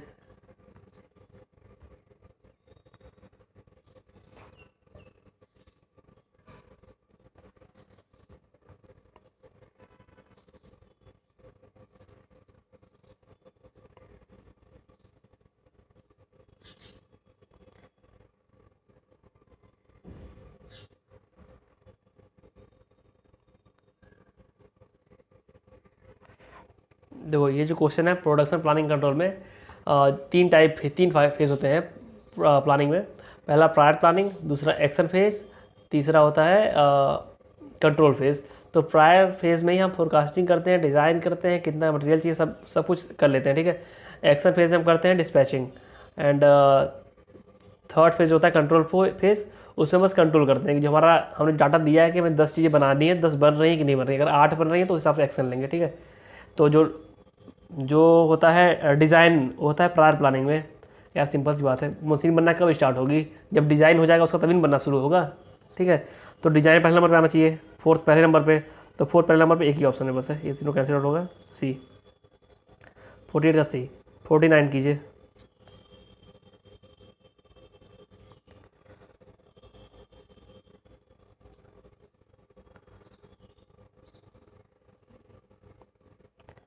ये हल्का सा रट्टा मारने वाला क्वेश्चन है।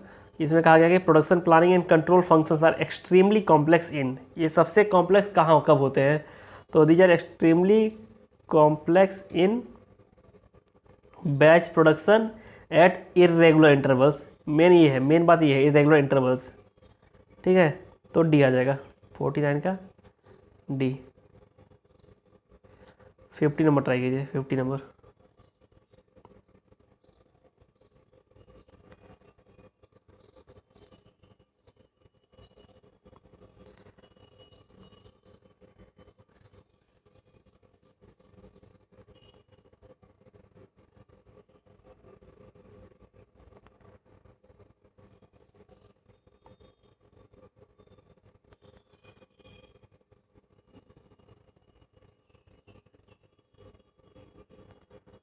देखो जो उसमें कहा गया है कि which are the following is not correct.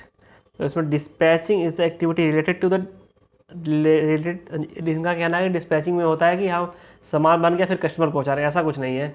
Dispatching में होता है कि हमारा डिजाइन सब बन गया, फोरकास्टिंग सब हो गई, तो हम बस प्रोडक्ट सॉफ्ट फ्लोर को बता देंगे कि इतना प्रोड्यूस करना है, और जो डाटा होगा सॉफ्ट कॉपी वाला वो भेज देंगे, सॉफ्ट कॉपी हार्ड कॉपी कुछ भी हो, ठीक है। तो सी ऑप्शन आ जाएगा 50 का सी। 51 ट्राई कीजिए।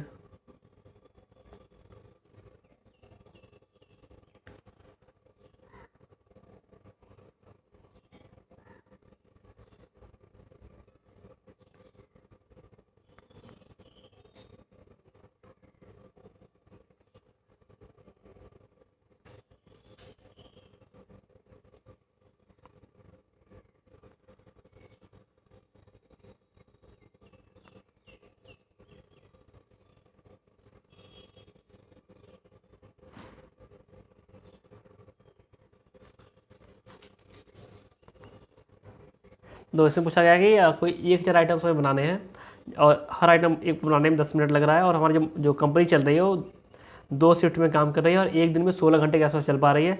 16 घंटे चल रही है लेकिन इसका 25% खराब हो जा रहा है। तो इसमें 0.75 मल्टीप्लाई कर देंगे, जिससे कि हमारा एक्चुअल टाइम निकल रहा है काम करने का, प्लस 60 डिवाइड करेंगे, मिनट्स निकल आएंगे, और 5 से डिवाइड मल्टीप्लाई करेंगे, मल्टीप्लाई कर रहे हैं सब, मल्टीप्लाई करेंगे तो एक वीक में कितना टाइम मिल रहा है वो निकल आएगा। तो इससे नंबर ऑफ मशीन निकल आएंगे हमारी। तो इसको सॉल्व आउट कीजिए। इसको सॉल्व आउट करेंगे तो आएगा आपका 300 ही हो गया, 1 0 गया, यहाँ 3 बचता है, फिर आएगा ये हो जाएगा 12 12 36, 100/36।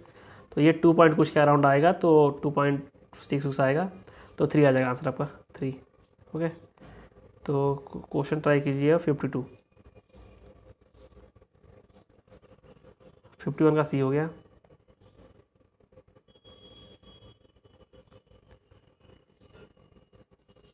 सॉरी 51 क्या था, एक मिनट हो गया, 51 में 3 था आंसर ना, हाँ तो 51 का बी है, 51 का बी। 52 ट्राई कीजिए।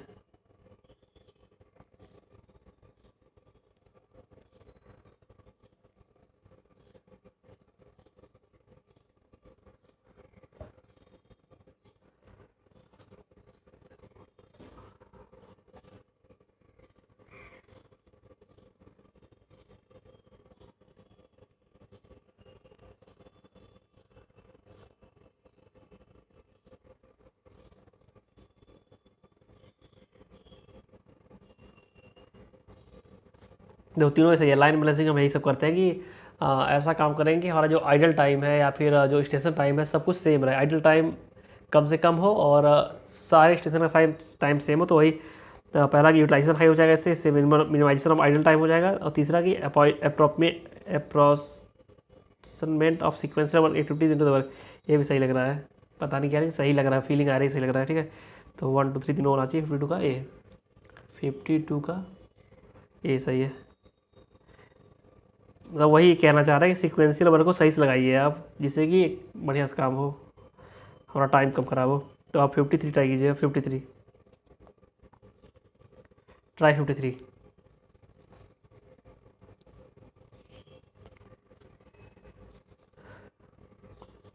इसमें पूछा गया कौन कौन सी चीज़ हम देखते हैं वाइल प्रोडक्शन डेवलपमेंट, ठीक है। तो प्रोडक्शन डेवलपमेंट फंक्शनल देखते ही हैं, ऑपरेशनल देखते हैं, एस्थेटिक का मतलब होता है कि लुक कैसा है, देखने में लुक कैसा है, ठीक है। तो एस्थेटिक भी देखते ही हैं। तो 1 2 3 हो गया ये ऑप्शन, 53 का ये हो गया। 54 ट्राई कीजिए आप, 54।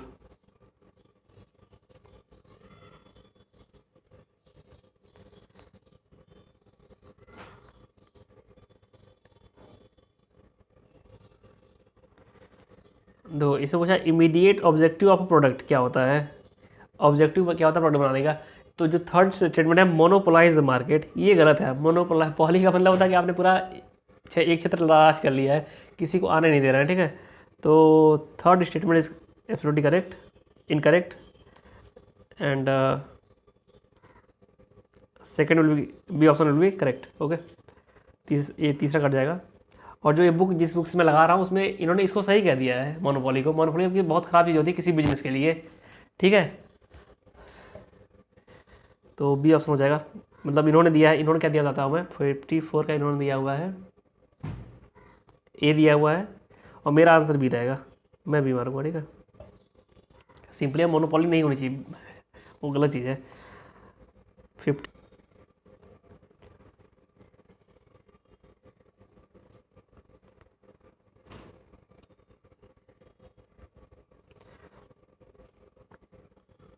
देखो इन्होंने पूछा है कि ये जो बनी हुई है असेंबली इसमें आउटपुट क्या आएगा, और 5% निकल रहे हैं डिफेक्टिव। तो मैंने बताया था कि जो वीके जो स्लोवेस्ट मशीन होगी उसी हिसाब से काम होगा। ये मशीन 400 प्रोड्यूस कर पा रही तो मतलब इसी हिसाब से प्रोडक्शन होगा, ठीक है। तो 400 का आप 0.505%, 400 का 5% आप निकालोगे तो 20 आएगा। तो आप 400 में से 20 घटा देंगे, 380 आंसर आ जाएगा। आंसर इज़ ए, ठीक है। 55 का आंसर ए हो गया, 55 का ए। 56 ट्राई कीजिए,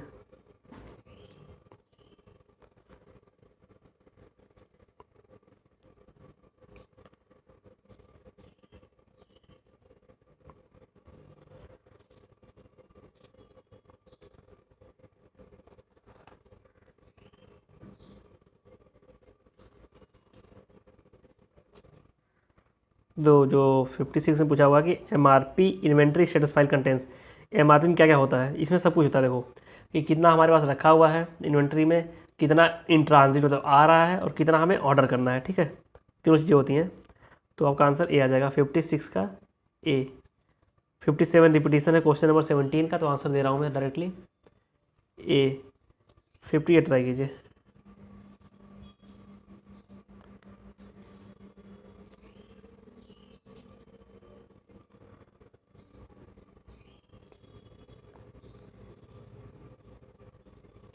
देखो इसमें बोला गया कि assembly line balancing increases productivity, ठीक है, ये सही है। Because assembly line balancing reduces in process inventory, ये भी सही है, लेकिन ये करेक्ट रीज़न नहीं है। करेक्ट रीज़न इसका ये होता कि assembly line balancing increases productivity because it decreases the idleness, ठीक है। तो बी लग रहा है मुझे, 58 का बी है भी आंसर। 59 ट्राई कीजिए अब,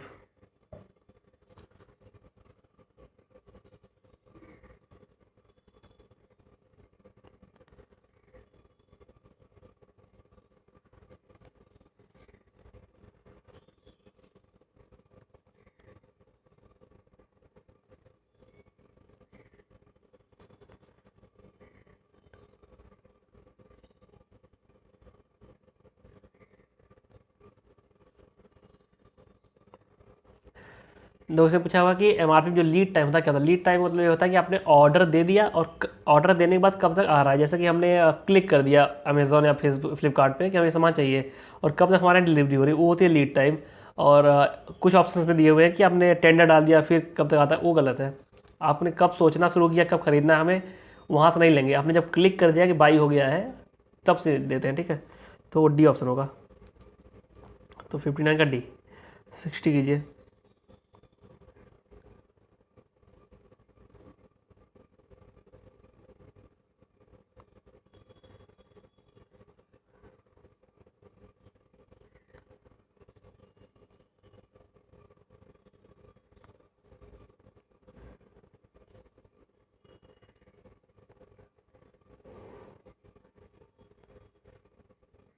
देखो इसमें पूछा गया है कि जो इन्वेंट्री स्टेटस है वो अपडेट कब होगा, इन्वेंट्री स्टेटस फाइल।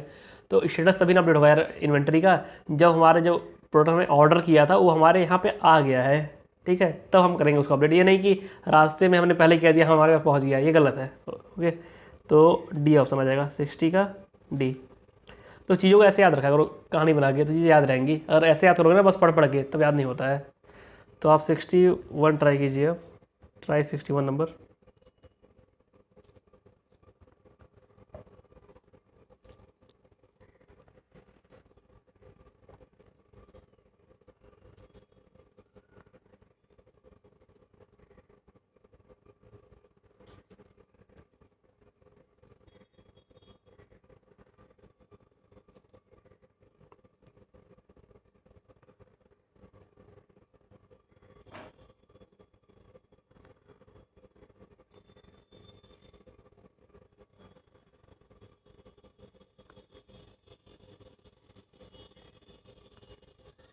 तो ये जो FMS, ये क्वेश्चन है फ्लेक्सिबल मैन्युफैक्चरिंग सिस्टम FMS का, ये आपका रोबोटिक्स वाले में चैप्टर आता है। ये इन्होंने फर्जी में दे दिया क्वेश्चन, लेकिन इसका आंसर बता दे रहा हूँ मैं आपका कि moderate product flexibility and moderate product volume, ये आंसर होता है इसका। 61 का बी आएगा, ठीक है।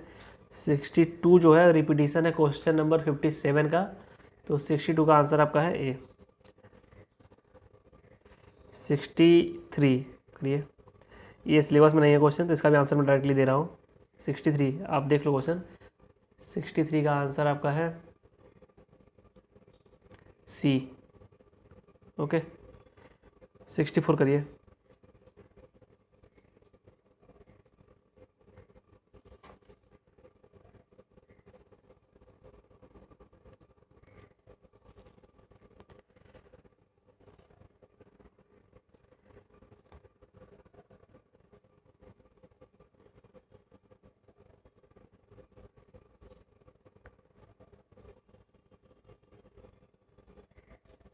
देखो इसमें बोला गया कि under capacity of manufacturing company is preferred when. तो यार ये मुझे करेक्ट एक्सप्लेनेशन का कहीं मुझे नहीं मिला, लेकिन इसका आंसर जो दिया हुआ है तो हर जगह आंसर इसका सेम दिया हुआ है, that is the rate of obsolescence.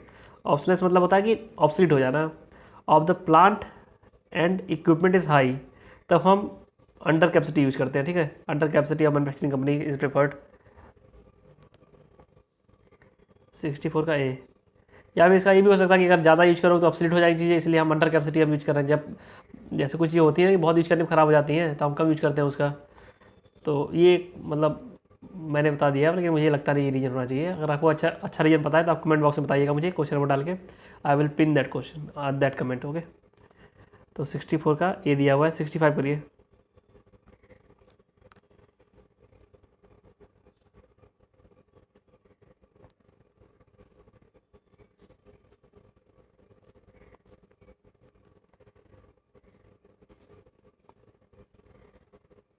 देखो इससे पूछा है कौन सा किस टाइप का शेड्यूल इनहेरेंट होता है एमआरपी में। एमआरपी में हम देखते हैं कि आगे हमारी क्या डिमांड आने वाली है, उसी हिसाब से हम काम करते हैं कि हमारे पास क्या इन्वेंट। देखो एक चीज़ जान लो, प्रोडक्शन की बात कर रही है, प्रोडक्शन की डिमांड शेड्यूल की बात की जा रही है। इस चीज़ की बात नहीं की जा रही है कि हमारे पास कितनी इन्वेंट्री पहले है। एमआरपी में इन्वेंट्री पहले क्या इसका रिकॉर्ड रखते हैं, एब्सोल्युटली करेक्ट है। लेकिन यहाँ जो क्वेश्चन है वो बात की जा रही है जो प्रोडक्शन आगे होने वाला उसकी बात की जा रही है, इसलिए हम उस प्रोडक्शन का फॉरवर्ड शेड्यूल देखते हैं, ठीक है। प्रोडक्शन का फॉरवर्ड शेड्यूल देख के हम अपनी इन्वेंट्री का पास्ट प्रेजेंट फ्यूचर सब देखते हैं। ओके, तो ए ऑप्शन होगा इसका, 65 का ए। 66 करिए।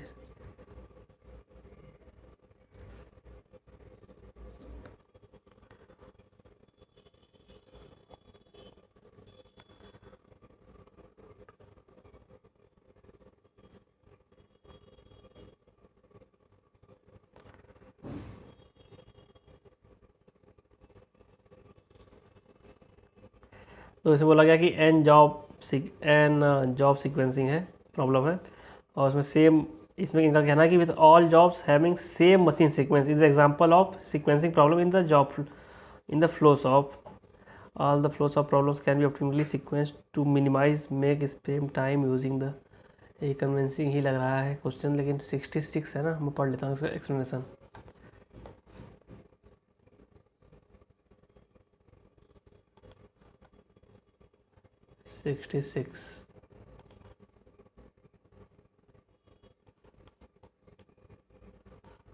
एक्सप्लेनेशन दिया ही नहीं है, ठीक है, छोड़ो उसे। तो आप ये समझ लो कि इसका ए भी हो सकता है, बी भी हो सकता है, कोई इसमें वो नहीं है कि जॉब फ्लो, या किसी को अच्छा पता हो तो एक्सप्लेन करना। अब इसमें क्या एक्सप्लेन करूँ मैं, मुझे खुद इतना आइडिया नहीं है इसका। तो आप 66 का बी आंसर दिया है, बी है भी आंसर इसका हर जगह, ठीक है। और जो ये आ गया लो 67 नंबर, ये सब क्वेश्चन अब फर्जी के हैं, मतलब अलग ही दुनिया के हैं। जैसे कि low level code is use for the record processing of item in the material requirement planning, सही है, because in the low level code helps in transferring all the requirement from the parents of the item in a single record, सही भी सही है, convincing है, ये answer होगा 67 का, ए होना चाहिए। बी है तो ए बी में कुछ वो नहीं है, अगर आपको ए लग रहा है ए मारिए, बी लग रहा है बी मारिए, कोई बुक नहीं बता सकती आपको कि किसी का आंसर ए है बी है, वो डिपेंड करता है कि एग्जामिनर किस मूड से किस क्वेश्चन को बताया गया बनाया गया है और वो किस मूड से आंसर दे रहा है, ठीक है। कुछ चीज़ें पता चल जाती है, लेकिन most of time 40 to 50% time मतलब किसी को पता नहीं रहता कि ए होगा कि बी होगा, ठीक है। बहुत बिकॉज ला के चेक करते हैं वो, और सी डी में तो कंफर्म होता है कि आंसर से क्या होगा, ए बी में दिक्कत होती है। तो मुझे ये लग रहा है, लेकिन यहाँ आंसर इन्होंने बी दिया हुआ है, आंसर भी दिया हुआ है, ठीक है। तो हम आगे बढ़ेंगे। 68 ट्रेवल चार्ट मेनली चलो ये करो, 68 नंबर करो।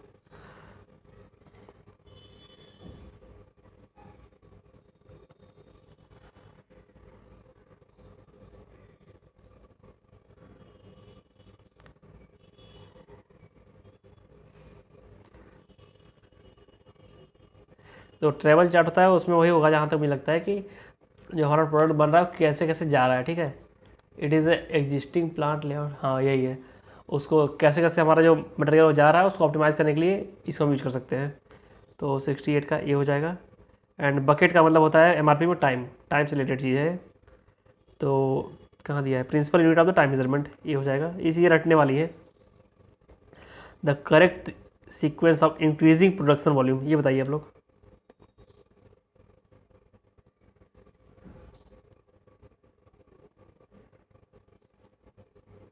देखो जो जॉब होता है ना, जॉब वाला जॉब प्रोडक्शन लेआउट, उसमें सबसे कम प्रोडक्शन वॉल्यूम होता है, क्योंकि एक ही प्रोडक्ट में बहुत काम होता है। जैसे एयरक्राफ्ट हो गया, उसमें एक ही जाके सारे काम होते हैं, और मटेरियल हैंडलिंग इफिशिएंसी बहुत कम होती है। तो जॉब वाला सबसे पीछे होना चाहिए, ये नोटिस करो आप, बी सबसे पीछे एक ही ऑप्शन में है, तो 70 का बी हो जाएगा। 70 का बी, 70 का डी दिया है, एक मिनट।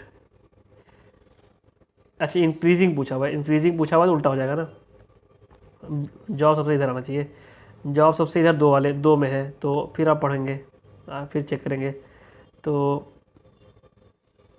फ्लो मास, देखो फ्लो वाला ज़्यादा होगा, फ्लो वाला जो फ्लो मतलब कंटिन्यूस फ्लो वाली की बात हो रही है, तो इसमें जो वॉल्यूम होगा ज़्यादा होता है, ठीक है। जैसे आप पेट्रोलियम प्रोडक्ट्स बनाते हैं या फिर सिगरेट्स बनाते हैं, तो सब कंटिन्यूस प्रोडक्शन होता है, क्योंकि लगातार जितनी खपत होती है उतना बनता रहता है वो लगातार। तो इसका डी ऑप्शन होना चाहिए, 70 का डी, ठीक है। सी डी में होना था, डी हो गया, ठीक है। तो 71 ट्राई कीजिए।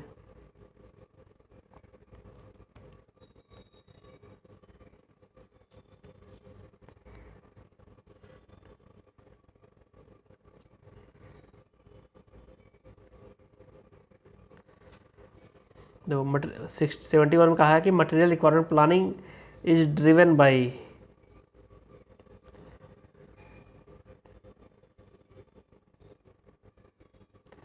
आप बताइए।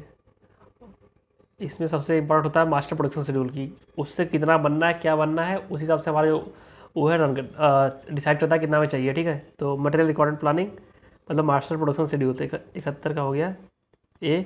72 सिलेबस में नहीं है हमारे, तो आंसर मैं दे दे रहा हूँ, 72 73 72 का आंसर है बी, 73 का आंसर है बी, 74 देख लेते हैं क्या है। हाँ ये बताओ,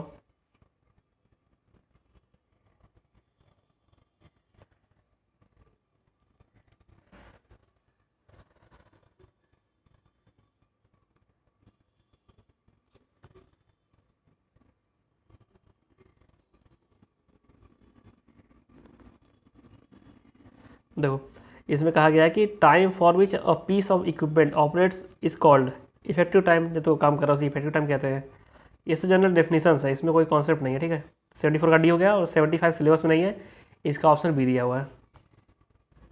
ओके, तो आप करिए आप 76, ये भी सिलेबस में नहीं है, 77 भी सिलेबस में नहीं है। आप फोटो स्क्रीनशॉट ले लो, मैं आंसर दे रहा हूँ सबका। 76, 77, 78, 79, 80,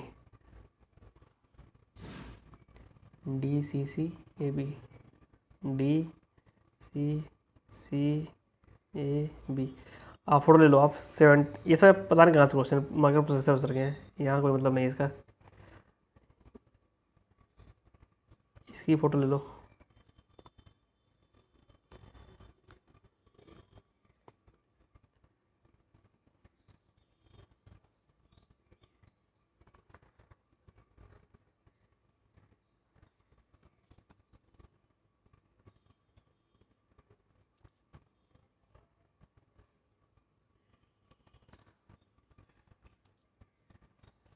एटी वन तक हो गया ना।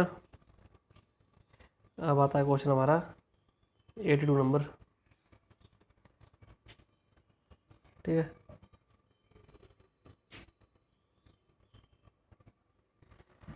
82 ट्राई कीजिए।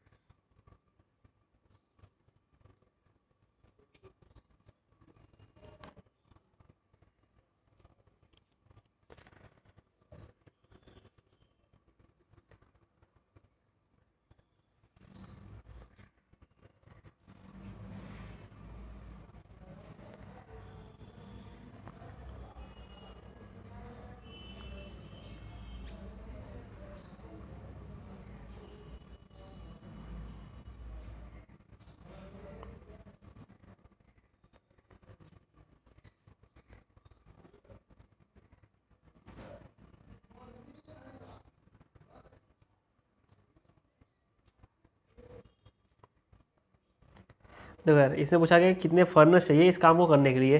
तो एक टन के लिए 30 मिनट चाहिए था, लेकिन ये इसकी एफिशिएंसी 80% है, तो 30/8 कर देंगे क्योंकि हमें ज़्यादा समय चाहिए अब एक टन के लिए ही।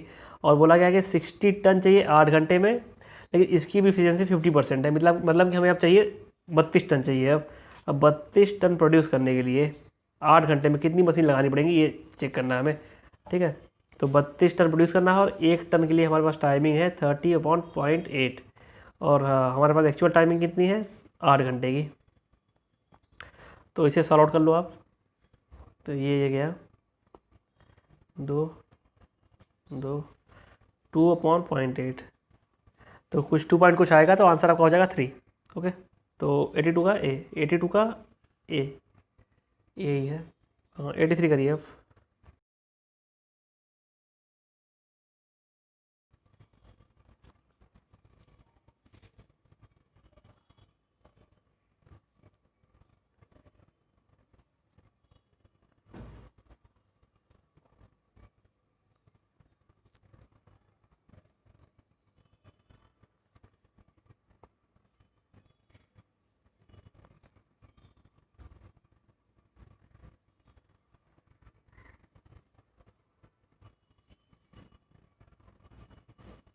दोस्तों ये क्वीन का क्वेश्चन है, क्वीन का।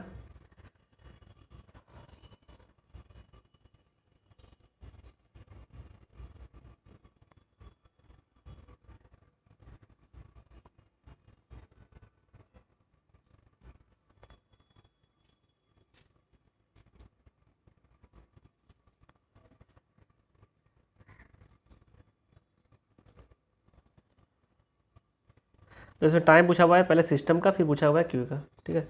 तो इसको आप लगा लोगे सिंपली। सिस्टम के लिए लगाओ तो ये रहेगा फॉर्मूला, λ6 है 1/4 हो जाएगा, ये गया। तो 1/2, इसका मतलब कि 30 मिनट। 30 मिनट कहाँ पे है, दो जगह, यहाँ यहाँ। अब हमें निकालना है wait time in the queue. तो 30 में 3/4 से डिवाइड मल्टीप्लाई कर देंगे, मतलब रो से मल्टीप्लाई कर देंगे, आंसर आ जाएगा 30 22 22.5। तो आपका आंसर आ गया ये, ठीक है। तो 83 का बी हो गया। 84 करिए।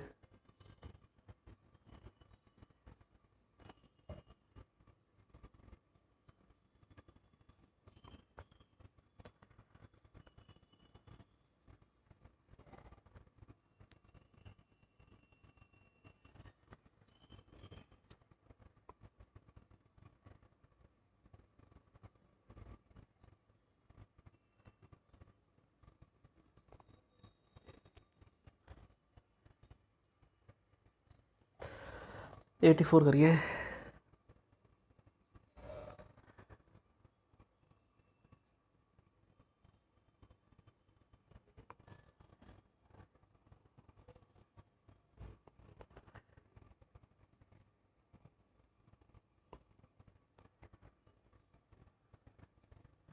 तो इसमें आंसर में दिया हुआ है कि मूवमेंट ऑफ मशीन कंसिडर नहीं करते हैं in job flow diagram in the work study. इसमें दो चीज़ कंसिडर करते हैं बस, मूवमेंट ऑफ मैन और in is drawn in flow diagram and in flow diagram all the movement are drawn true to scale. तो ये दिया हुआ है, सी ऑप्शन में दिया हुआ है। तो फ्लो डायग्राम को वर्क स्टडी में यार देखते हैं ना कि कैसे मूवमेंट हो रहा है आदमी का, कि कैसे हाथ जा रहा है जा रहा है, उसको इफिशियंट बनाने के लिए, ऑप्टिमाइज़ करने के लिए हम बहुत माइक्रो एनालिसिस करते हैं। और जो फर्जी के मूवमेंट है, फर्जी के मान लो रिंच है, रिंच का काम यहाँ पे है, यहाँ पे रिंच का काम है तो रिंच हम यहीं पे रख देंगे कि यहीं से ले यहीं काम कर दे। ये नहीं कि रिंच लग दिया यहाँ पे, यहाँ से लेके आ रहा आदमी यहाँ, तो इस मूवमेंट को ज़ीरो करते हैं, मतलब कि एफिशिएंसी को बढ़ाते हैं बेसिकली वर्क स्टडी में। ठीक है, तो सी हो जाएगा। इसमें जो बोला गया है ना, in flow diagram all movements are drawn to scale. True scale ये नहीं कि आदमी प्लांट पूरा घूम रहा है उसकी पूरी सीट बना दीजिए। आदमी खड़ा होकर मान लो कहीं सर्विसिंग कर रहा है किसी गाड़ी की, तो हाथ कैसे मूवमेंट कर रहा है, कितना हट रहा है, वो बनाते हैं ट्रू टू स्केल। ठीक है, इसको बोलते हैं वर्क स्टडी। आप 85 कीजिए। 85 अगर रिपीटेड क्वेश्चन है।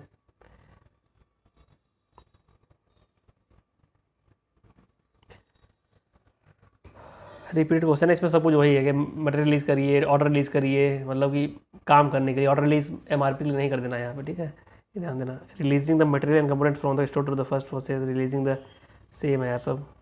85 का सब रिपीट ही हो रहा है। अब 85 का डी, 84 का बनता है ना सी। वर्क स्टडी में वही होता है कि जैसे आज मैं काम कर रहा हूँ, जैसे मैं यहाँ पढ़ा रहा हूँ, तो मेरा पहला मोबाइल यहाँ रखा हो, दूसरा आगे कैमरा आगे यहाँ रखा हो। ये नहीं कि मैं इस पेन को बार बार यहाँ लिखूँ फिर यहाँ रख दूँ जाके, ऐसा नहीं। मतलब पेन है तो यहाँ एक जगह बना दीजिए जहाँ मैं पेन रख दूँ, अगली बार जब रिकॉर्डिंग हो तो यहीं से उठाऊँ पेन और शुरू कर दूँ रिकॉर्डिंग। और जो हमारा माइक है सब कुछ सेटअप ऑटोमेटिकली ऐसा होना चाहिए। ऐसा नहीं कि ये माइक मैंने फेंक दिया बांग्लादेश की, वहाँ ले जा रहा हूँ। ये बस यही होता है कि एफिशिएंट बनाना है काम को, बस छोटे छोटे कामों को। छोटे छोटे काम फर्जी के हैं जो वो हटा दें। जैसे मैंने पानी उठाया, पीछे रखा हुआ था, तो पानी को मुझे यहाँ रखना चाहिए टेबल में अपने बगल में, ये तुरंत उठाओ पानी पी लूँ। ठीक है, ये होता है एफिशिएंसी को बढ़ाना। ओके, तो 85 का पढ़ी हो गया। 84 का सी, ये चैप्टर खत्म होता है। अगला चैप्टर आता है ट्रांसपोर्टेशन एंड असाइनमेंट। और यार सब्सक्राइब कर लेना चैनल प्लीज़, आप लोग अगर देख रहे हो तो। और अपने दोस्तों को बताओ यार कि कैसे प्रैक्टिस करना है, काफ़ी मज़ा आएगा। देखो बताने से फ़ायदा होगा ना कि वो लोग भी आएंगे, वो लोग भी कुछ कुछ गलती निकालेंगे वीडियो में। मेन बात देखो, मैं टीचर तो हूँ इस सब्जेक्ट का, मैंने मतलब ये है कि एक्सपीरियंस है मुझे अच्छा खासा, मैंने काफ़ी एग्जाम्स दिए हुए हैं, क्रैक भी किए हुए हैं, तो एक्सपीरियंस है। लेकिन कुछ ना कुछ गलती होगी 1-2% की या 0.5% की या 0.1% की, तो वो अगर हट जाएगी ना तो कंपटीशन क्रैक होना बड़ा ईजी हो जाएगा, आप लोग के लिए भी मेरे लिए भी और होगा। ठीक है, तो अब ज्ञान हो गया। अब चैनल सब्सक्राइब करना है प्लीज़। ओके, और लाइक शेयर कमेंट जो करते कर देना। अगला चैप्टर स्टार्ट करते हैं। अगले चैप्टर का पहला क्वेश्चन आ चुका है।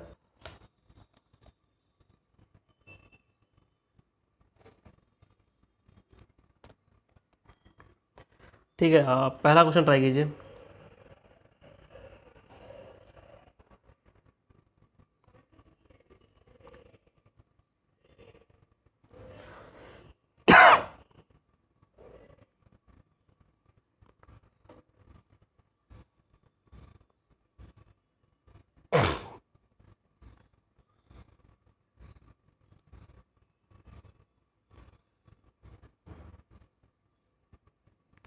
देखो पहले क्वेश्चन में बोला गया है कि मैच कराना तो लीनियर प्रोग्रामिंग।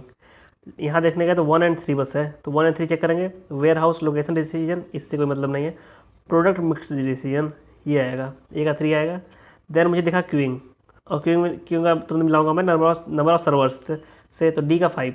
तो ए का 3 डी का 5 कहाँ मिल रहा है? ओनली ऑन बी में, तो बी आंसर हो गया आपका, फर्स्ट का बी आंसर हो गया। क्वेश्चन नंबर 2 ट्राई कीजिए, और ये देखना 10 बार आएगा यही सेम क्वेश्चन। मैं कंसेप्ट देखो, अगर किसी भी ट्रांसपोर्टेशन क्वेश्चन में नंबर ऑफ एलोकेशंस m+n-1 से कम है, m+n-1 से अगर कम है तो वहाँ डिजेनरेसी आ जाएगी, और m+n-1 है तो वहाँ हम ऑप्टिमलिटी चेक कर सकते हैं। दो ही कॉन्सेप्ट है, इसको घुमा घुमा के पूछेगा 10 बार, ठीक है। तो इसमें पूछा गया है कि is said to be generate degenerate कब कह देंगे, when exactly when less than m+n-1। तो दूसरे का बी हो गया। तीसरा करिए।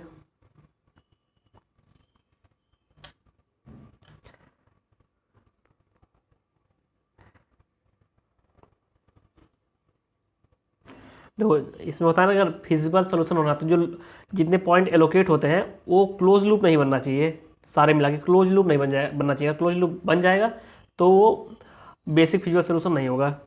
There is no close loop, ठीक है। तो आंसर इज थर्ड का ए। फोर्थ नंबर ट्राई कीजिए।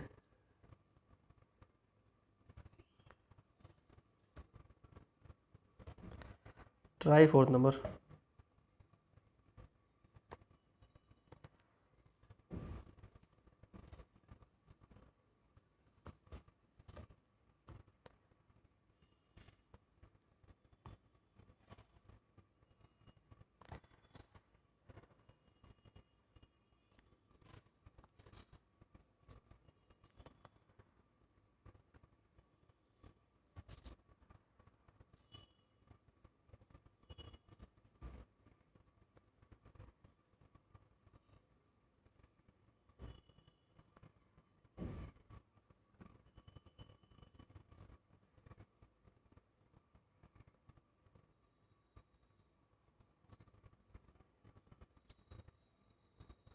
तो इसमें वैम की बात की गई है।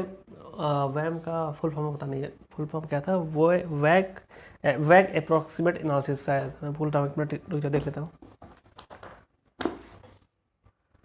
वेग वेग अप्रॉक्सीमेट सोल्यूशन कुछ ऐसे होता है वैम का अप्रॉक्सीमेट, हाँ वोगल अप्रॉक्सीमेशन मेथड, ठीक है। वोगल अप्रॉक्सीमेशन मेथड तो can be solved by VAM transportation problem है much faster as compare to solution through the linear programming. ये तो सही है, स्टेटमेंट सही है।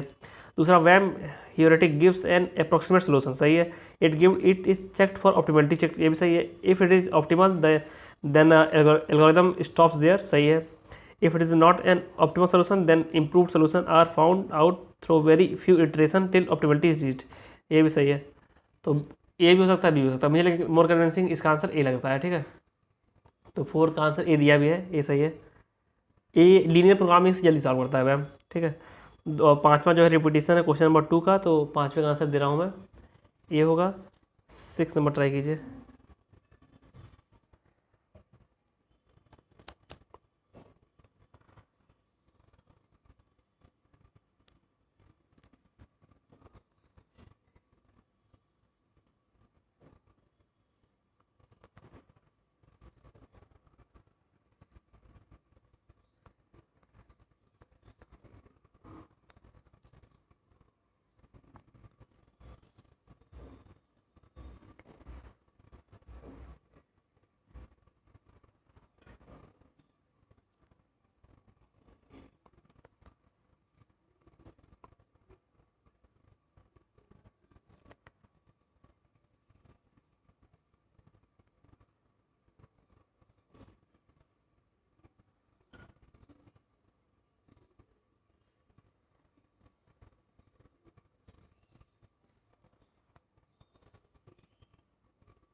देखो इस क्वेश्चन में कहा गया है कि मैच करना है, तो ब्रेक इवन एनालिसिस, तो यहाँ हम देखने गए 3 और 4 बस है, तो 3 4 पढ़ लेंगे।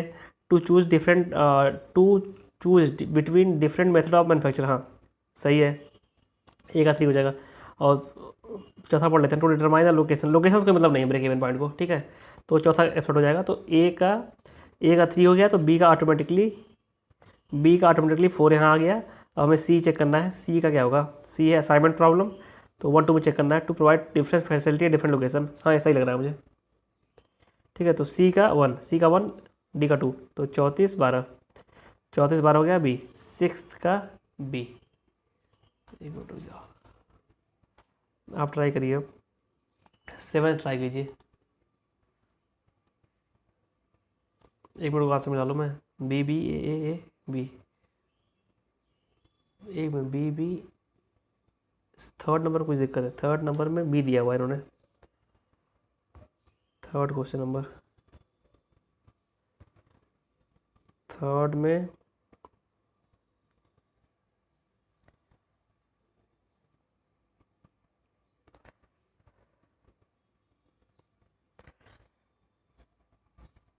अच्छा ये गलती हो गई मुझसे।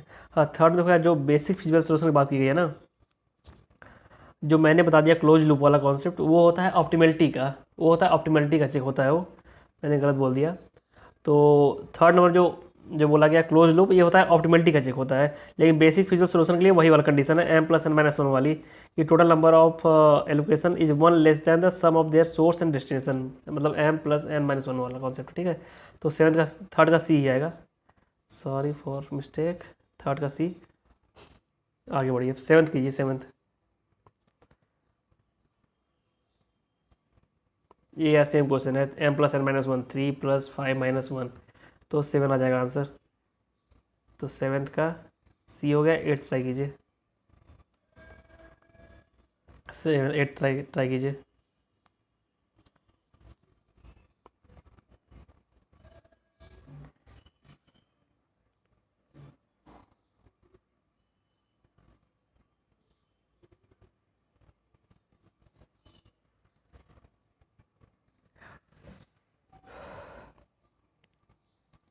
तो असाइनमेंट में वही होता ही है कि कौन सा काम किसको देंगे, वही एलोकेशन होता है basically. Assignment is a special form of transportation.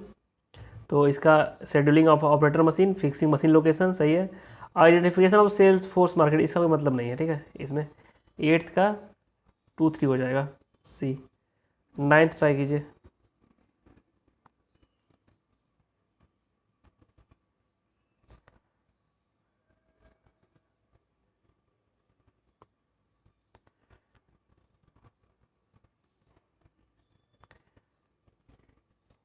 जो इसमें बोला गया है कि इन transportation problem north west corner rule would yield, ये एक ऑप्टिमम सोल्यूशन नहीं देगा, ये बस एक इनिशियल बेसिक फिजिबल सोल्यूशन देगा कि ये भी आंसर हो सकता है, लेकिन अगर आप इस पर और काम करेंगे तो और ऑप्टिमाइज हो सकता है हमारा आंसर। ओके, तो ये बस इनिशियल फिजिबल सोल्यूशन दे देगा। तो नाइन्थ का बी। टेंथ करिए।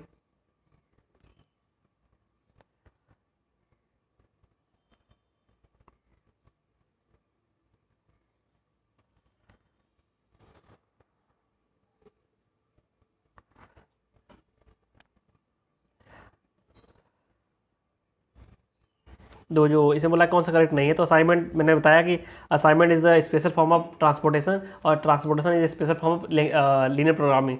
तो ये असाइनमेंट भी स्पेशल फॉर्म होगा लीनियर प्रोग्रामिंग का, ये सही स्टेटमेंट है, ये सही है। In queuing model Poisson arrival होता है और एक्सपोनेंशियल सर्विसेज होती है, भी सही है। लेकिन ट्रांसपोर्टेशन जरूरी नहीं कि स्क्वायर मैट्रिक्स हो, इन्होंने the non square matrix is made by adding a dummy row, और डमी नहीं, ये नहीं है, ये गलत है, ठीक है, ये गलत है चौथा। तो इसका आंसर यही हो जाएगा, सी हो जाएगा। तो क्या होगा, टेंथ का सी।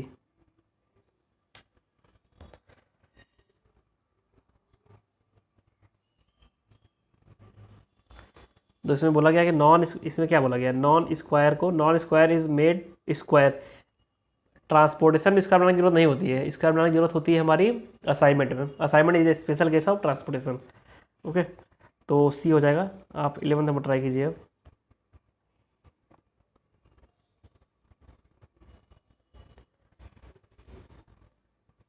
Third, yields the best initial feasible solution of a transportation problem. सही है, देखो काफ़ी सारे होते हैं हमारे पास, नॉर्थ वेस्ट होता है, लीस्ट कॉस्ट होता है, एंड एक और लीस्ट कॉस्ट होता है, नॉर्थ वेस्ट होता है, फिर वोगल आता है, वैम आता है फिर, ठीक है। तो इन्होंने लेकिन जो रीजन दिया है, Vogel method gives allocation to the lowest cost element in the whole matrix, गलत है, ये अलग है, लीस्ट कॉस्ट वाला ये करता है काम, वोगल वाला पेनाल्टी पे काम करता है, ठीक है, पेनाल्टी पे, तो ये गलत हो जाएगा। तो 11th का सी हो जाएगा। 12th ट्राई कीजिए।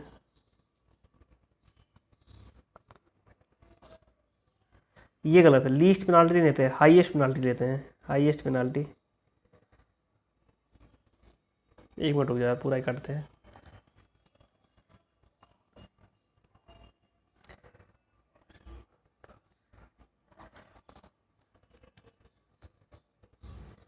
दो जो क्वेश्चन नंबर 12 है, इसमें in Vogel approximation method priority allotment is made in a cell with lowest cost, lowest cost, ठीक है,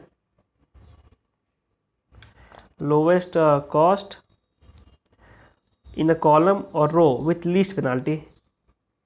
ये गलत है, देखो ये गलत, लीस्ट नहीं है, मैक्सिमम पेनाल्टी होती है, वो मैक्सिमम पेनाल्टी वाले को सिलेक्ट करते हैं हम लोग।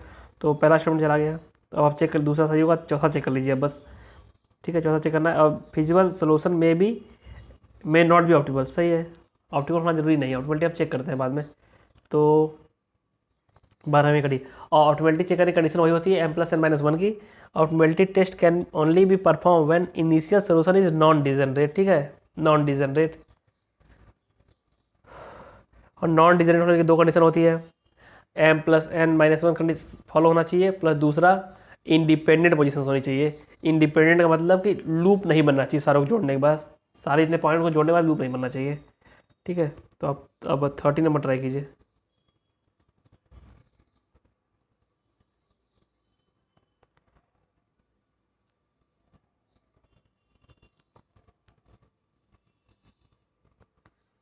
देखो यही है, ये आ भी गया क्वेश्चन हमारे पास कि in the solution transportation m+n-1 allocation होनी चाहिए and there should be independent position, दोनों होना चाहिए, ओके। अगला है कि if the number of allocation is not इतना वैल्यू ऑफ ऑड एलिमेंट, सही है, बी आ जाएगा इसका 13 का बी। ए दिया है इन्होंने, अच्छा ए भी सही है, कन्विंसिंग ही है कि बिकॉज अगर पढ़ते हो, because if the number of allocation is not m+n value of all the ऑडमेंट UI/Vj, जब ऑप्टिमाइजेशन करते हैं कैन नॉट बी फाउंड, तो ए भी कर सकते हैं, ए भी सही है।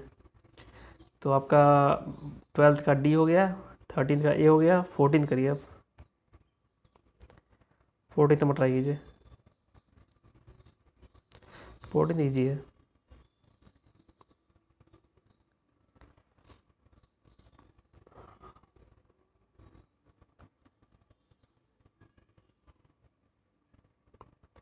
जो फ्लड टेक्निक है इसी को बोलते हैं हंगेरियन टेक्निक, हंगेरियन यूज होती है असाइनमेंट में, ठीक है। तो इसका 1 हो गया, बी का 1, बी का 1 होते ही ये दोनों ऑप्शन चले गए, और सी का 4 हो गया ऑटोमेटिकली, और क्रैसिंग हम कराते हैं पर CPM में, तो ये आंसर आ जाएगा 3143, 3143 बी ऑप्शन, 14th का बी।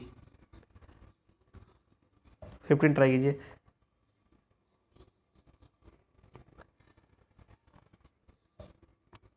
तो ऑप्टिमलिटी टेस्ट के लिए स्टूडेंट हमने पढ़ा था, ऑप्टिमलिटी टेस्ट के लिए दोनों चीज़ें होनी चाहिए, इनिशियल सोल्यूशन और द ट्रांसपोर्टेशन मोड। तो number of allocation should be less than, गलत, number of allocation should be equal, हाँ ये सही है, इक्वल होना चाहिए। 15th का बी सही है। 16 नंबर ट्राई कीजिए।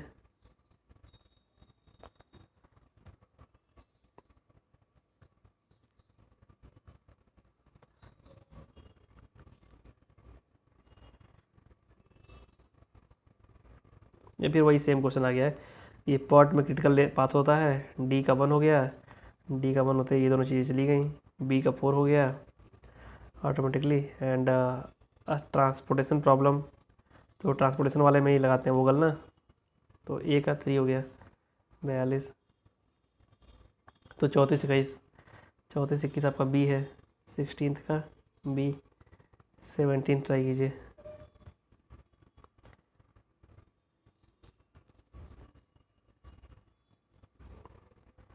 क्वेश्चन इसमें बड़ा इजी है, बहुत टाइम नहीं मिलेगा इसमें।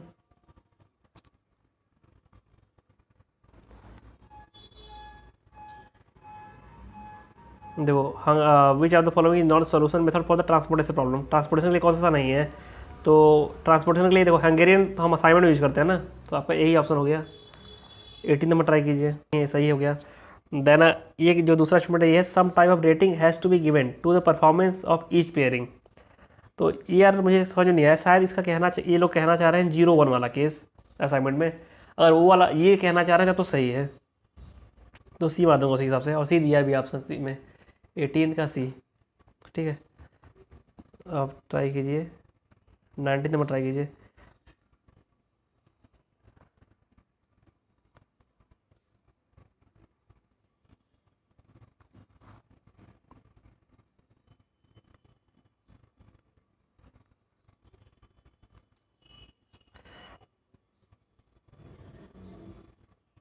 तो यहाँ बोला है assignment problem is seen to be special case of transportation problem.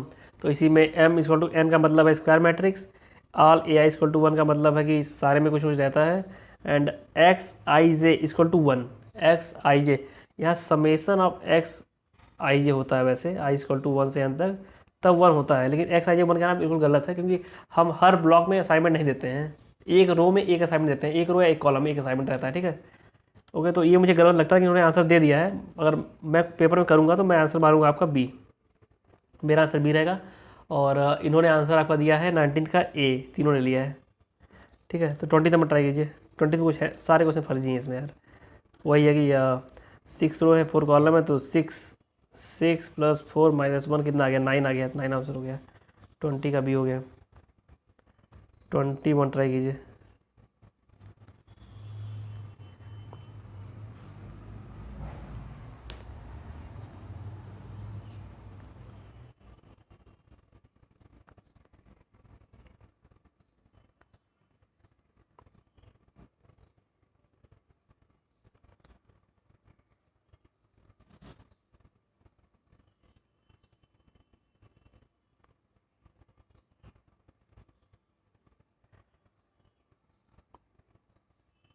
देखो, इसमें बोल दिया है कि पहला स्टेटमेंट है कि ऑप्टिमलिटी के लिए m+n लोकेशन, ये तो कई बार पढ़ चुके हो, ये तो गलत है। ये गलत होता है, ये चला गया, ये चला गया, तो टू सही होना, ये थर्ड चेक कर लो अब। In case of assignment problem, तो first step is to make the square matrix. Square matrix होनी चाहिए, डमी ला करिए, कुछ भी करिए, स्क्वायर होना चाहिए। तो 2 3 आ जाएगा, 21 का हो जाएगा आपका सी। 22 कीजिए। तो 22 में एक चीज़ मैं दिखा देता हूँ आपको, जो मैंने बताया था ना अभी कि X I J equal to 0 and 1, यही मैं ऊपर जो क्वेश्चन नंबर था, ये वाला जो क्वेश्चन था, ये वाला जो मैंने यहाँ ऑब्जेक्शन किया था, जो मैंने थर्ड पॉइंट ऑब्जेक्शन किया था कि एक्स आई जे 0 दोनों होना चाहिए, मैं इसी बेसिस कह रहा था, मुझे पता था।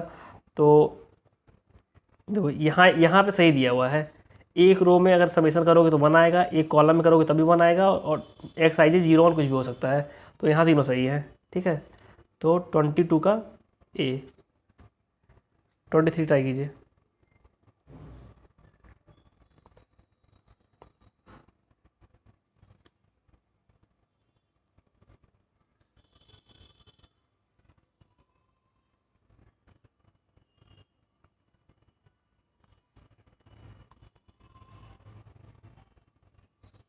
तो जो 23 क्वेश्चन नंबर है, इसमें पूछा गया है कौन सा मेथड हम यूज नहीं करते हैं बेसिक फिजिकल सोल्यूशन निकालने के लिए।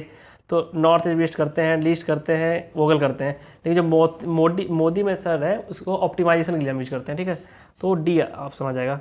और जो 24 है रिपीटिशन है क्वेश्चन नंबर 2 का, तो इसका आंसर, इसका मैंने ऑप्शन दे दिया है, सी है। आप ट्राई कीजिए 25 नंबर।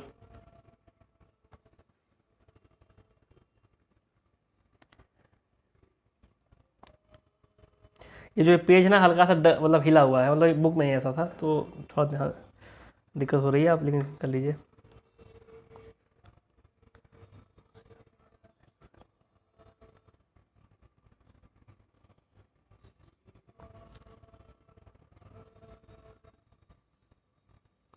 तो इसमें पूछा गया कि अनएक्सेप्टेबल ट्रांसपोर्टेशन रूट हैंडल, कैसे हम हैंडल करते हैं जिस रास्ते में जाना ही नहीं है, उसकी कॉस्ट बहुत हाई रख दो, नहीं जाएगा कोई। ठीक है, तो 2 by carrying extremely high cost. 25 का बी।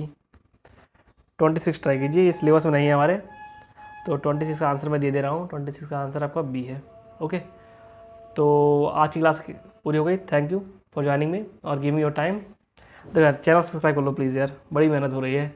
और अभी तो आप देख ही रहे हो, अभी तक हम लोग 1300 क्वेश्चन कर चुके हैं 13 वीडियो में, और हमारा आज चौथा सब्जेक्ट खत्म हो गया है, और अगला सब्जेक्ट आएगा सोम, स्ट्रेंथ ऑफ मटेरियल।